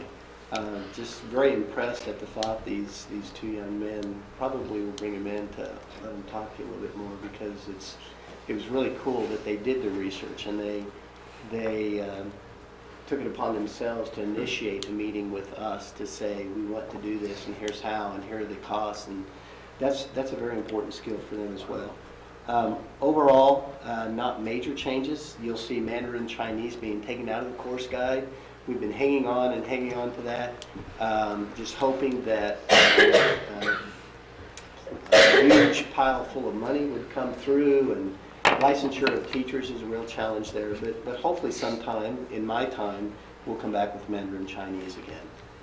When we increase as our population gets bigger, we can have more sections to offer kids in different things. But do you have any questions? There's other content in there, but those are the major pieces. Marty, just a question. You said drop Mandarin Chinese, and I understand doing that. But if there were an individual that could go through one of the alternate licensure or the I can answer special that. license? Smoky Hills, which we do get services from, and I don't think we do at this time at all, for courses at this time, but we have the opportunity to, and they provide Mandarin and Chinese. Okay. If there was a student who definitely wanted it, there's a way to probably be able to offer it to them. I think another good example of that, we have a student that's moving in this next semester, and really been impressed with the family just planning ahead, and they're involved in ASL, American Sign Language, and has completed at least 1 year, perhaps 1.5 years, and we're finding a way for that person to complete the last semester of that sequence too. Okay. We used to teach sign language at ASI many years ago.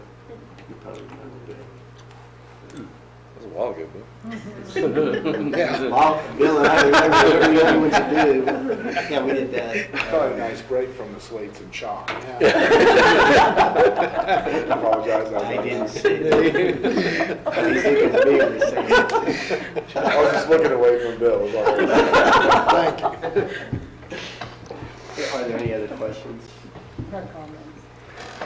Yeah, there is one. So say this will do more with our CTE pathway. I'm sorry. This will really impact our CTE pathway in a positive way. What's the budget impact on that from the state formula or our additional money from the Perkins funds? Well, it all is based on enrollment, but we would anticipate having approximately 30 in the Helping Hands program, which would be one of that capstone class. So we could see a little inflow as we increase the CTE. We should see some coming up. It's all based on enrollment. Yeah. What's the cost though, too? That's, I mean, because the cost probably is. We were offering the class already. We constructed the pathway, which is what's recognized. We really have only added one class to be able to fulfill that pathway, which is really very unusual that you can have none.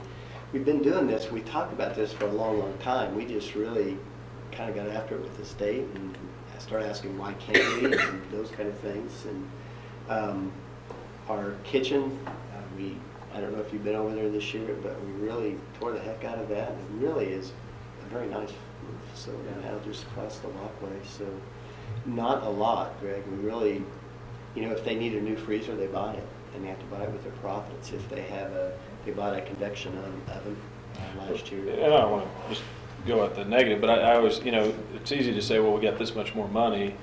But like busing was a good example. We got more waiting for students, but then the cost was more, and it didn't offset. You know, it was, yes, you got more money, but it cost you more, and so it was actually a net loss. But yeah, I don't anticipate any other costs other than adding a semester course to fit into that pathway, because all the other classes we're already teaching, and we'll teach whether we do this pathway or not. Okay. So it's a win in this case. We think so. Yeah, all right. And it addresses KISA requirements pretty well.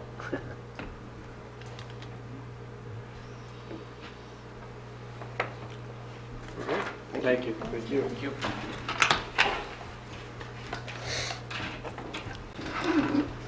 Next item on the agenda is the Fort Hays State University Ellis County Teacher Tuition Assistance for Master's Degrees. Mr. President, because this directly deals with Fort Hays and probably my unit within the university more than anybody else, I'm going to step out for discussion during this one. Very good. I think it's a conflict and I just want to avoid it. Yeah. I was gone last meeting. So a couple questions. Number one, I mean, I think this is awesome that this type of arrangement can exist. But question is, what is the actual district benefit here? I mean, how does this benefit? I mean, are we going to have are there going to be certain degrees that are eligible for this? I mean, what if you had 40 teachers that wanted to apply for an administration degree? I mean, what's the benefit back to the district here? We tried to estimate what would be a reasonable amount we'd have to dedicate to it, and thought it could be anywhere from $4,000 to $7,000 is what we thought it would end up being. The benefit is really for students. The benefit ends up being, when you say for the district is for students. Students end up having, and it was kind of reinforced with the state commissioner calling that meeting, as far as them saying how important dual credit and concurrent credit is in getting students linked to a post-secondary plan, you know, something to do. If they are in a position where they get 10 to 15 credit hours already done before they graduate from high school, they have a much greater chance of connecting and going on to some other plan, educational plan afterwards. So when you're saying what is the benefit, we're throwing out, there's no question, we're throwing, the benefit to Fort Hays is they're making tuition, I mean, they're gaining money that's being paid into this. In our particular case, I wouldn't say that we're not about making money anyway. It's not a matter of making money, but we're able to offer these courses so that students link into programs early on for a post-secondary plan. That's it. And we've had a very, very good number of students that are involved with that. It's just looking at the age of some of our instructors and what we dealt with last year. Without a doubt, it's not a matter, when they opened it up, when the discussion started, it started just about concurrent credit at the high school. And from there it grew last year through this of saying, well, what's the benefit here if it was really all of Ellis County and not just Hays High? You know, they wanted to offer it to Ellis County, to Victoria, to Ellis, to TMP as well. And then it ended up being saying, well, why does it have to be just isolated to just the high school? To end up trying to encourage teachers to continue their education would make them better teachers as well. Any teachers that are continuing their education makes them makes them better, you know, through Really? time. I mean, Just because you have a master's, that would make you a better teacher than somebody that has a bachelor's? Not because you have a master's, because you're still in the process of learning. Well, but that would be to take away from other teachers that, to say that they're not learning, that they're not advancing themselves, whether they are pursuing a master's degree or not. And you talked about True. the students, but this isn't the students earning a master's degree. No. This is our employees here earning a master's degree. So what's the benefit? Even our pay scale, even our salary schedule ends up encouraging people to go ahead and get more credits. The whole process, any district you go, you want That's my them to. question. So you're going to earn a master's degree. That is more pay from the district. Mhm. What is the direct benefit back to us? So I hear, like at the high school, we don't have a lot of diversity in our science teachings. Biology teachers aren't teaching chemistry. Math teachers aren't teaching physics. So I can see that if you're going to get your master's degree and there's some sort of diversified plan in which it's more opportunistic in the teaching portfolio, but just to say that somebody's going to go earn a master's degree, you're going to be hard pressed to convince me that that automatically makes you a better teacher than somebody who doesn't. And I would never go on record saying such a thing. But when I asked about the benefit, you start talking about the students and concurrent enrollment. That's something entirely different. That's benefit to the students. Right. What's the benefit back to the district with this program? And you're going to say that they're the better teachers now? I mean, that's the benefit? No, I'm still saying the benefit is everything that we end up trying to do is use our money so that we end up giving the best possible education for our students. So, again, if we have 10 teachers every year want to go and do an administrative master's degree, how does that benefit our students? How does that directly, we don't have 10, okay, I've been here for 4 years and we've replaced a lot of administrative positions. If you have 10 people a year doing this, you would be maxed out, and what would be I mean, that's what I'm saying. Is there any type of guidance, so many programs a year in certain areas, or is it just whatever you want to do? You want to get a master's degree in whatever it is, whether it has a direct benefit back to the school or not, you can do that. No, in that conversation, it was a matter that if you had I mean, it started out, Josh, with the idea of having a science teacher who would go back and get another degree that would help them teach other courses, for that matter. But that's not being mandated here. That's just being speculated and talked out loud. That's right. It is. But believing that, well, and there was talk about making it more specific, outlined, identify really what they have to do, but felt that the benefits would still, over time, end up being there for the district. It ends up being, as well, having those teachers that can be qualified to end up teaching that concurrent credit. It's not, again, remember that was how it started, the conversation a year ago. So are those going to be some of the slots that are held? Are we going to make sure that there's a portion of that we can guarantee comes back and meets some of the needs that we have? Well, I think that's definitely our intention of trying to, when you say some slots, we were going to have this go into place and end up monitoring it year to year, of trying to see what are those numbers, because we have no idea what numbers would end up being interested.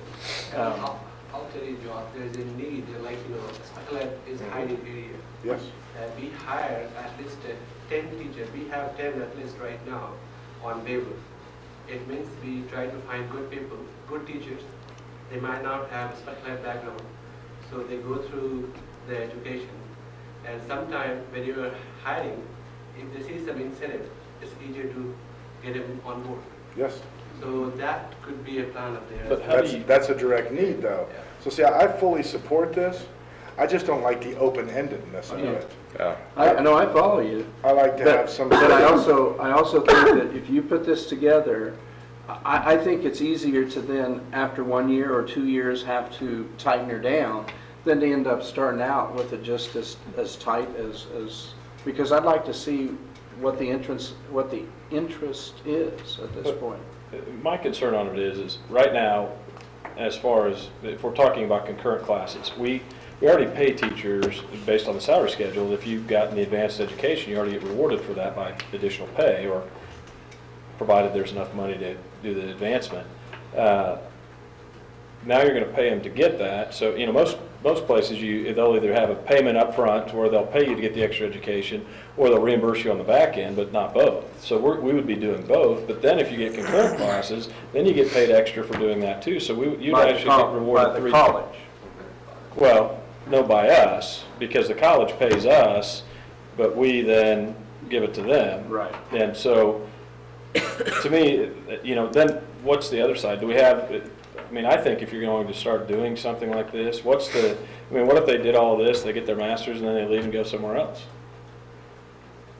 They were, Do we have, that's again, you're trying to create a situation where teachers feel as if Hayes really values their teachers and tries to end up making it so why would they want to leave? well, but it's like Hayes Med Center. They've got a program where you apply to nursing, and they'll pay for your classes to go from like an LPN to an RN, but you've got to commit to work there for so long after they pick up the cost. If you don't, Right. you've got to reimburse the money. And so, you know, it's because you don't want to go start training all these people and have them go somewhere else. And, you know, if they're not leaving anyway, then that wouldn't be an issue. But and I with what Josh was saying, that the concept of, you know, to me, leaving it open-ended is one of the things we ran into several years ago was people would have certifications in a certain area, and they didn't want to teach in that area, so they dropped their certification, and they still had the master's degree, but they didn't have the certification, so we couldn't have them teach that area, and so they just said, well, too bad. This is all I want to teach, so I'm dropping everything else. If it's a special ed certification, I'm not going to do it. And so do we have a requirement that, you know, if we pay for it, you got to get it and maintain it? And some districts do have policies. They add 3 years after getting endorsement. They have to teach in a district for 3 years.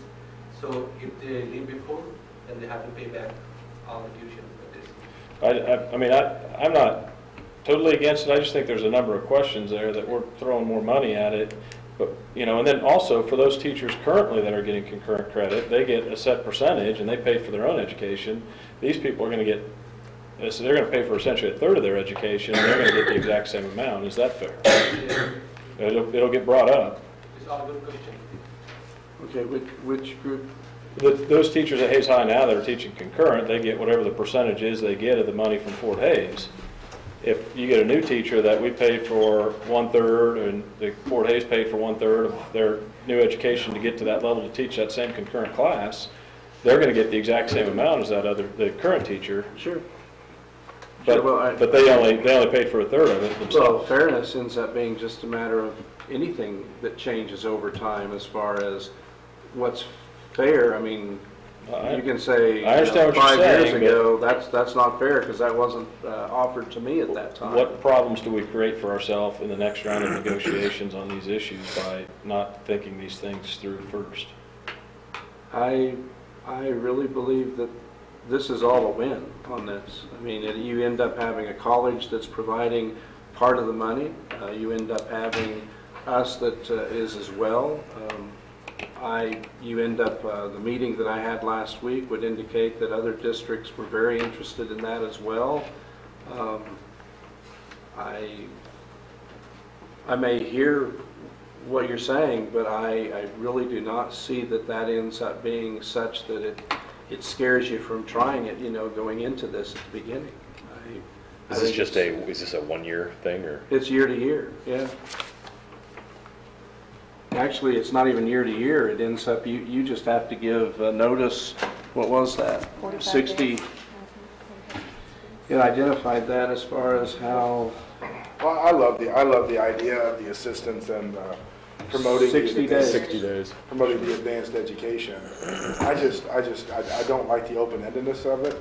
I would like to see that there's a guaranteed equity back to our district, and that's my stumbling block here.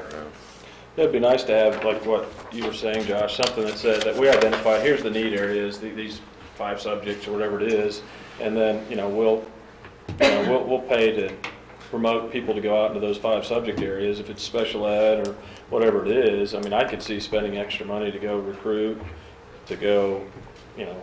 Well, that's the part at the high school, and that's the part with the concurrent. But see, it developed bigger than that of saying that any teacher, elementary, middle school, that's not going to be teaching concurrent, would still be better off if they ended up continuing their education and if there was assistance to them to be able to do that. Those master's programs, whether it ends up being a special ed consideration, whether it be a counseling, whether it be other programs that can end up helping the schools, could really pay off in the long run in just a few years for some of those individuals. But even there at the elementary level, let's say you had a teacher that was going to pursue a master's in English. I mean, that can go a lot into the programs that we were just recently establishing. There's still tie-ins there. I'm saying it can be. That's why I'm saying that I was agreeable that it become not just a high school plan, that middle school could benefit and elementary. I agree there. But for you to end up saying there's got to be that strict tie of how does it benefit us, I believe that in just 1 year, 2 years, we're able to end up identify, come back and identify who participated and what degrees they're going into. So just glancing through the contract here, as far as the way it's written here, it says that to qualify teachers must be full-time and approved by the district. So my first question is, who in the district approves them for this? And then the second thing it talks about here is basically up to either the graduate degree through Fort Hays or up to 18 graduate creditors in high needs areas as designated by the district. Who designates those, or what are those areas, I guess? Well, the high need areas can be at a state level as well as a local level. The state identifies on a regular basis what the high needs are, but we can identify as well what are our high needs at that point. It would be building administration as well as then district administration that's involved in that approval process.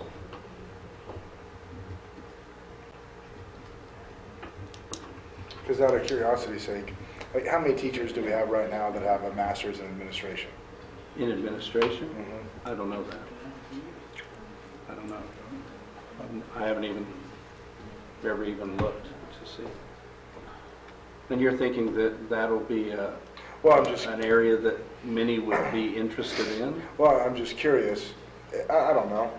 I really don't know. I'm just thinking we've had administrative positions come open, and we haven't had what I would call a whole slew of in-house candidates. Agreed. But in speaking with Dean Catt, he had told me a figure that there were several, between 30 and 40. I don't know if that's correct or not. Shanna? I don't know. The closest number might be, John, we have that admin PLC. Some are pursuing it, some have it. How many are on your list there? About 20. 15 to 20. There's 20 in that group, but there's a few of them that have they already have their degree. Right, and they've not. So they're not pursuing it. They already have it. They just are teaching with that degree. So 20 that either have it or are working on it but showed interest to be part of a discussion group we have. John leads. So not to pick, but you're being paid at a master's level. Administrative positions come open. You don't have the desire to do it. That is a net loss, realistically, to the district, wouldn't it be? I mean, how would that be a net gain? Net gain as far as the knowledge of leadership and actually their involvement, as we have teachers that end up providing much more than just the teaching in the classroom. So then my question would be on the evaluation process then. That would be a whole nother level of leadership evaluation, correct? You would not be evaluating that person based on a bachelor's level position. You would be basing their leadership on a master's level, and therefore your expectations would have to be much higher if it is a payback. Otherwise, you're evaluating apples to oranges. I disagree. I think this is all a matter of the district trying to end up growing the best teachers you can in your program. It's not a matter of Hold on, you'd really disagree with that? I do. So if you're saying that a person with a master's in administration is showing that is going to, the kickback to the district there is leadership abilities. So you're going to, then rightfully, we should be able to go into the evaluation process and say that every person that has a master's degree in administration is exemplary in leadership. Well, how do you change that for those that are getting a master's in English, and yet they're actually teaching Let's just stick with the topic at hand. Well, I know, but We can address every single one of them if you want to. I'll gladly have this debate. But how do you say that they have better leadership?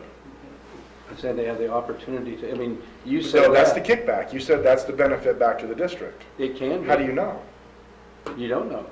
Well, then then we don't know whether they do then or not. So it's you can't say that's a potential or it's a hypothesized It's a potential. kickback, but it's I not. never said it was a guarantee.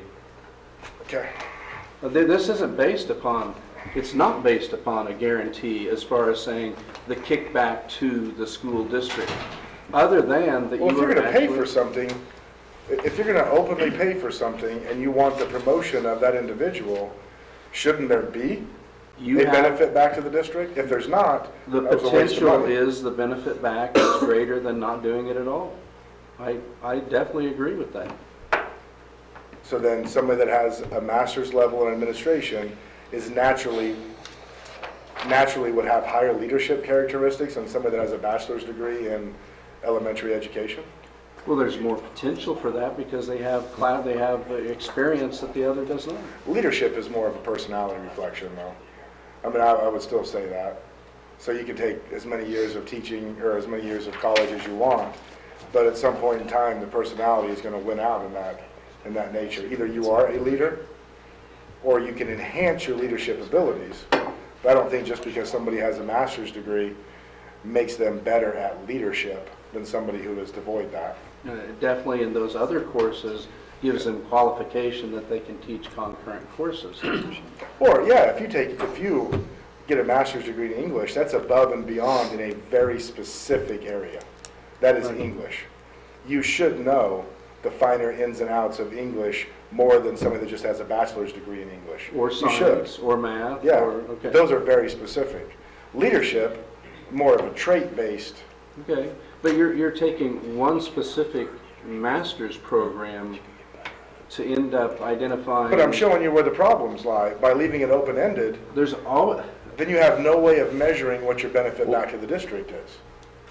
I would say we may table this then right now and look and see maybe if we can't get some more information based off of what everybody's saying here, and maybe there's some additional things that can be talked about or looked at before we move forward with it then. I don't know what Or if everybody we need else's to thoughts go are. into, because there's some unknown answers and questions and potentials, maybe in the first year of going through this, we limit it to so many entries, or we limited certain areas of study, or have a honed-in focus to see what the interest is, or any of those things, or those questions that are not answered right now, or don't have solid. I think you can define what's in paragraph 1, who's going to do it, and what the criteria to decide what a high need area is. That probably It answers all definitely of it. sounds like we're for this, it just needs a little Yeah. more definition. I am definitely for the program, but you are spending taxpayer dollars.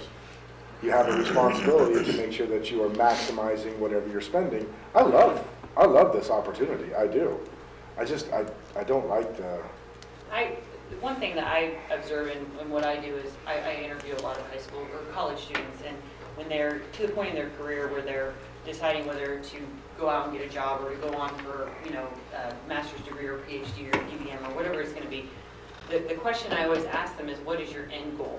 What do you hope to achieve differently with this additional degree than what you have now? Do you hope for more salary? Do you hope to be able to teach, a different set of classes? Do you hope to be in administration? And if they can't answer that question and they don't know if that job's available for them, for that additional work they're going to put into an additional cost, then I say, don't go get the master's degree. I really do. I won't write a letter of recommendation for you at that point either. Because it's a waste of everybody's time and money if they go through that additional time and cost and aren't in a better place than what they were before. I have a master's degree. My husband has like 27 degrees, so I can. That's my personal experience with it. Okay. and I've worked with engineers, I've worked with PhDs, I work with master level people, and I'll tell you that there are bachelors that I would take over the PhD. Oh yeah, no, I agree with you totally on that. But I think those are the things: is what is that person's end goal? What are they going to go back and teach exactly the same classes and do exactly the same, area of study as what they were doing before they took that additional time and effort? And if they say yeah, then maybe they're not a candidate for that. And if they say no, I hope this is my long-term or my 2-year, my 5-year goal, then yeah, that's someone we definitely need to support, because then we're going to grow them in this district, like John said. Okay.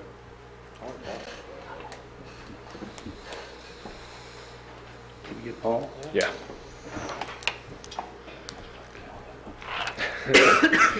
He's been out there a while. I didn't get to talk enough at work today. I was going to say, you're kind of chatty. We only got one more shot I at know. this. Next item on the agenda is the Kansas Education Systems Accreditation Update.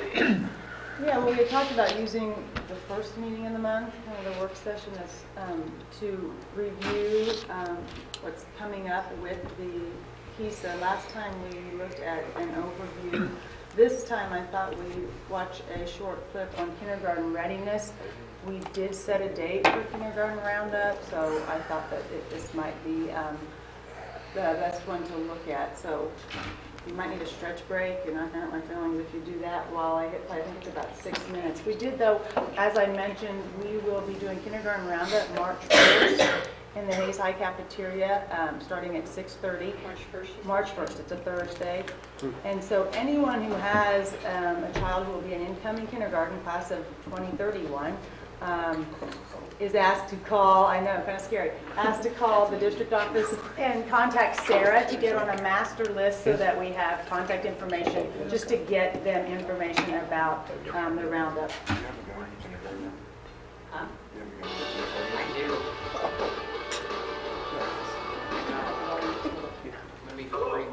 Now welcome to the module on kindergarten readiness. The brain is a miraculous organ. It's also the most complex organ in the body. According to Dr. Jack Shotkoff, director of the Center on the Developing Child, Harvard University, the first 5 years of a child's brain development lay the foundation on which everything else follows. At birth, a child's brain is 25% wired. By year 1, it's 75%, and by age 3, it's 90% wired. So it's no wonder that kindergarten readiness is a critical area of focus when we talk about preparing successful high school graduates. Research shows that children who enter kindergarten developmentally on target are more likely to graduate high school, less likely to be placed in special education, and less likely to engage in delinquent behavior. So what are the evidence-based practices that will move the needle on kindergarten readiness in our state? Having high-quality early childhood opportunities directly correlates to improved kindergarten readiness. But districts must first determine what that looks like for their students and assess whether and to what degree they or their community are meeting these developmental needs. The first step is for a district to follow the Kansas Education System Accreditation Needs Assessment process in order to identify the unique needs of their community. Some districts may need to start by organizing leadership, while others may need to connect with early learning providers that already exist in their communities, or build relationships with parents and families of children from birth to kindergarten entry. Each district is unique regarding local culture and values, existing programs, and funding. The goal for kindergarten readiness is that each student enters kindergarten at age 5 socially, emotionally, and academically prepared for success. This is a lofty goal, and one which won't be reached overnight. It'll take statewide collaboration, including the ability to gather consistent data to help inform early learning policy and instruction. Consistent data will tell us how many children arrive at kindergarten ready each year and how many don't. This data will be used at the state level for policymaking and resource decisions, and at the local level, it will help inform classroom practices, supports, and possible needs for intervention. In January of 2016, KSDE assembled a group of Kansas early childhood and kindergarten experts to research and recommend an effective and efficient way to collect kindergarten entry data. A survey of Kansas school districts showed that of those collecting kindergarten entry data, there wasn't a tool that was being used consistently. Furthermore, of the tools being used, none included the ability to measure a child's social emotional readiness. The group considered developing its own kindergarten entry measure, but ultimately decided Kansas needs to use tools that have proven validity and reliability. After reviewing several options, the group elected to conduct a pilot of the Ages and Stages questionnaires, or ASQs for short, to collect this statewide data. The group likened This tool looks at developmental milestones, provides a snapshot of the child's development to date, is brief to administer, increasing the likelihood of participation, and is largely observational in nature, meaning it relies on what parents and guardians have seen and have experienced with the child. 37 Kansas districts piloted the ASQs in the fall of 2016. These districts represented all sizes, locations, and settings, urban and rural, of Kansas schools in order to ensure the tool would be meaningful to teachers in all areas of the state. The results of the pilot were very encouraging. Districts reported the tool was easy to use and provided meaningful information that would help inform instruction. The Ages and Stages questionnaires are two-part. Called the ASQ3, this tool focuses on a child's communication, gross motor, fine motor, problem solving, and personal social development. The ASQ SE2 focuses on a child's social, emotional development, such as how the child regulates emotions and interacts with others. Here's a sample pulled from the Ages and Stages questionnaire. Note the interactive format that relies on observation and demonstration.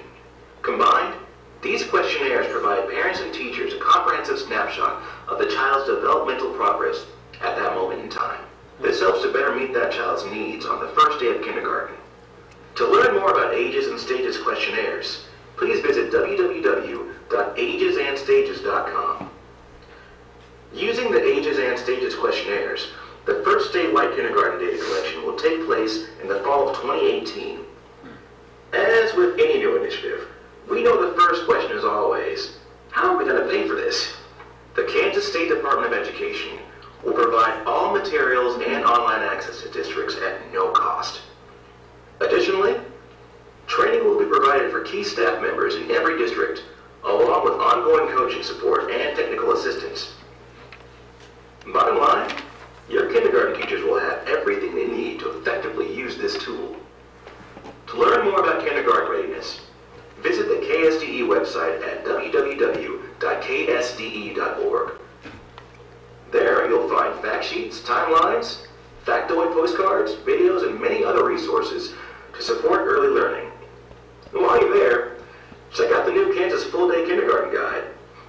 Whether you're taking a fresh look at your existing full day kindergarten program or starting a new one, this guide will discuss the important components of a high-quality kindergarten program, including topics such as curriculum, classroom management, room arrangement, supplies and materials, and even scheduling. Thank you for your time and attention to this module. Just a few notes, and then if you have questions. We have the materials. The state did provide funding through Title IIA. They increased funds to purchase, so we already have the materials, a kit per building, in both English and Spanish. And then Dana Crawford and myself, they trained 2 from each district. So we were trained in the Ages and Stages and the ASQSE. And so now we met last week, and we will work on training all kindergarten teachers over the summer. It really is not anything our teachers administer. It's a parent survey or caregiver survey. So with our incoming kindergartners, we will ask parents to fill out the ASQ3 and the ASQSE. And then it's really a snapshot. It'll help our kindergarten teachers next year just get an idea of where the needs of their class are so that they can help meet those needs. It really is going to be the first data statewide collection that I know at the state level they're hoping to use to work with legislatures to fund and look at like increasing preschool and pre-kindergarten options and opportunities in districts. So that's something that we will continue to look at too. We already have a school readiness committee that exists, but we will be visiting with parents and planning on how to help them fill out these types of surveys. It's very similar if you ever go to the well checks of your own children at the pediatric center. It's very much like that. But there are videos. We'll provide kits because some parents may not have some of the things to do some of the observations. So we'll work through all of that. And those who have piloted, you know, we'll learn a lot from them this past year. So are there any questions? Any concern about reliability of parents doing the readiness? You know, it's over 90%. I want to say mid to upper 90 research says that parents are reliable, and that has been a concern, but what they're sharing in their research is that they are reliable. And I think it's how we present it. It is not, it would do more harm for parents to not be honest about it, because then we wouldn't know where your child is and be able to help meet their needs. So it's not like there's a mastery or a proficiency level. It's just simply a survey of where that developmentally they are, both cognitively and then social and emotionally. So I think that will be a lot of how we present it. Okay. And it should be, not looked at as a screener or a way to keep kids out. Really just a snapshot of where they're at, and then that'll help us take them from where they're at and move them forward.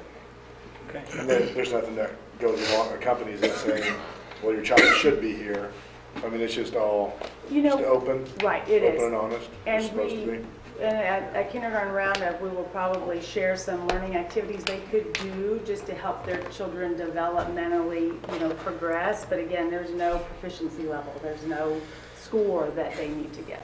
And then we will share feedback with parents and suggest some opportunities that they could work on to help their child develop.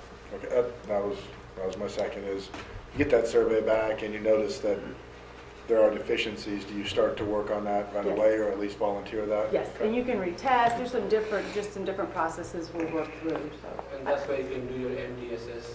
You can take it from there. Okay. So thinking about this, say we find that we have a large number of students that we need to differentiate instruction to a greater degree. Do we have any thoughts about parents, or are we going to wait and see, or some way to provide additional help in the classroom if it's dictated by what we're finding on the readiness? Just asking. No, I'm just saying you're right on target of what our conversation was. The issue is, you do this, you find out where the needs are, and then what the heck do you do? Okay. Because we need to do this when they're 2 years old. Yeah. When they're 3 years old, we need to know this in those 5 years before they show up to kindergarten. Once they're at that age of 4 years old and 5 years old, you find out where they're at, and then you're in the mode of going, okay, how do we fast track these kids when others are really on track? And our problem is in kindergarten, and we've identified that in kindergarten, is some of our really most challenging situations are some students that they're just not ready for kindergarten, but the parents want them to be there. I mean, it's not as, and it's the behavior is so, that social emotional piece that they're talking about, that's the piece that's the most challenging to work with, not the academic at kindergarten. It's a matter of children that have never played with played with another child, and then they show up in their kindergarten and they do not respond well, and they just have some serious challenges. So back to that book, Everything You Needed to Learn in kindergarten, right? So the answer to your yes, we're trying to identify, how do you do that? Do you have a kindergarten primer class? Do you have something that's even, I don't know how you do it. Do you have smaller, instead of having kindergarten classes that are 22, 23, do you make sure that they're 15? Which, if you do that, that could be sound because you have fewer kids to work with in there, but you need more classrooms. Right. That needs to be worked into whatever facilities plan we look at moving forward. Is what pre-K can we add? There are districts who are adding, preschools to their district, and or more additional classrooms to reduce those kindergarten class sizes.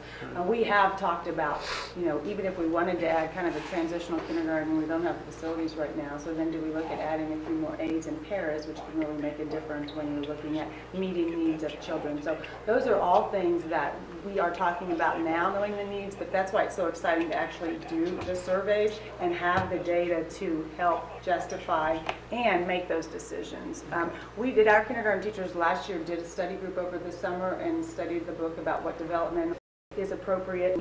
My credit to, actually, Mandy Mayer was on the committee that developed the guide, so I feel like our teachers are on board and are aware of what is needed. And we have some really good things going. It's just, again, that social emotional piece and how we help meet those needs. Okay, so this could become an unfunded mandate, or if the data supports it, the legislature could kick money back to school districts.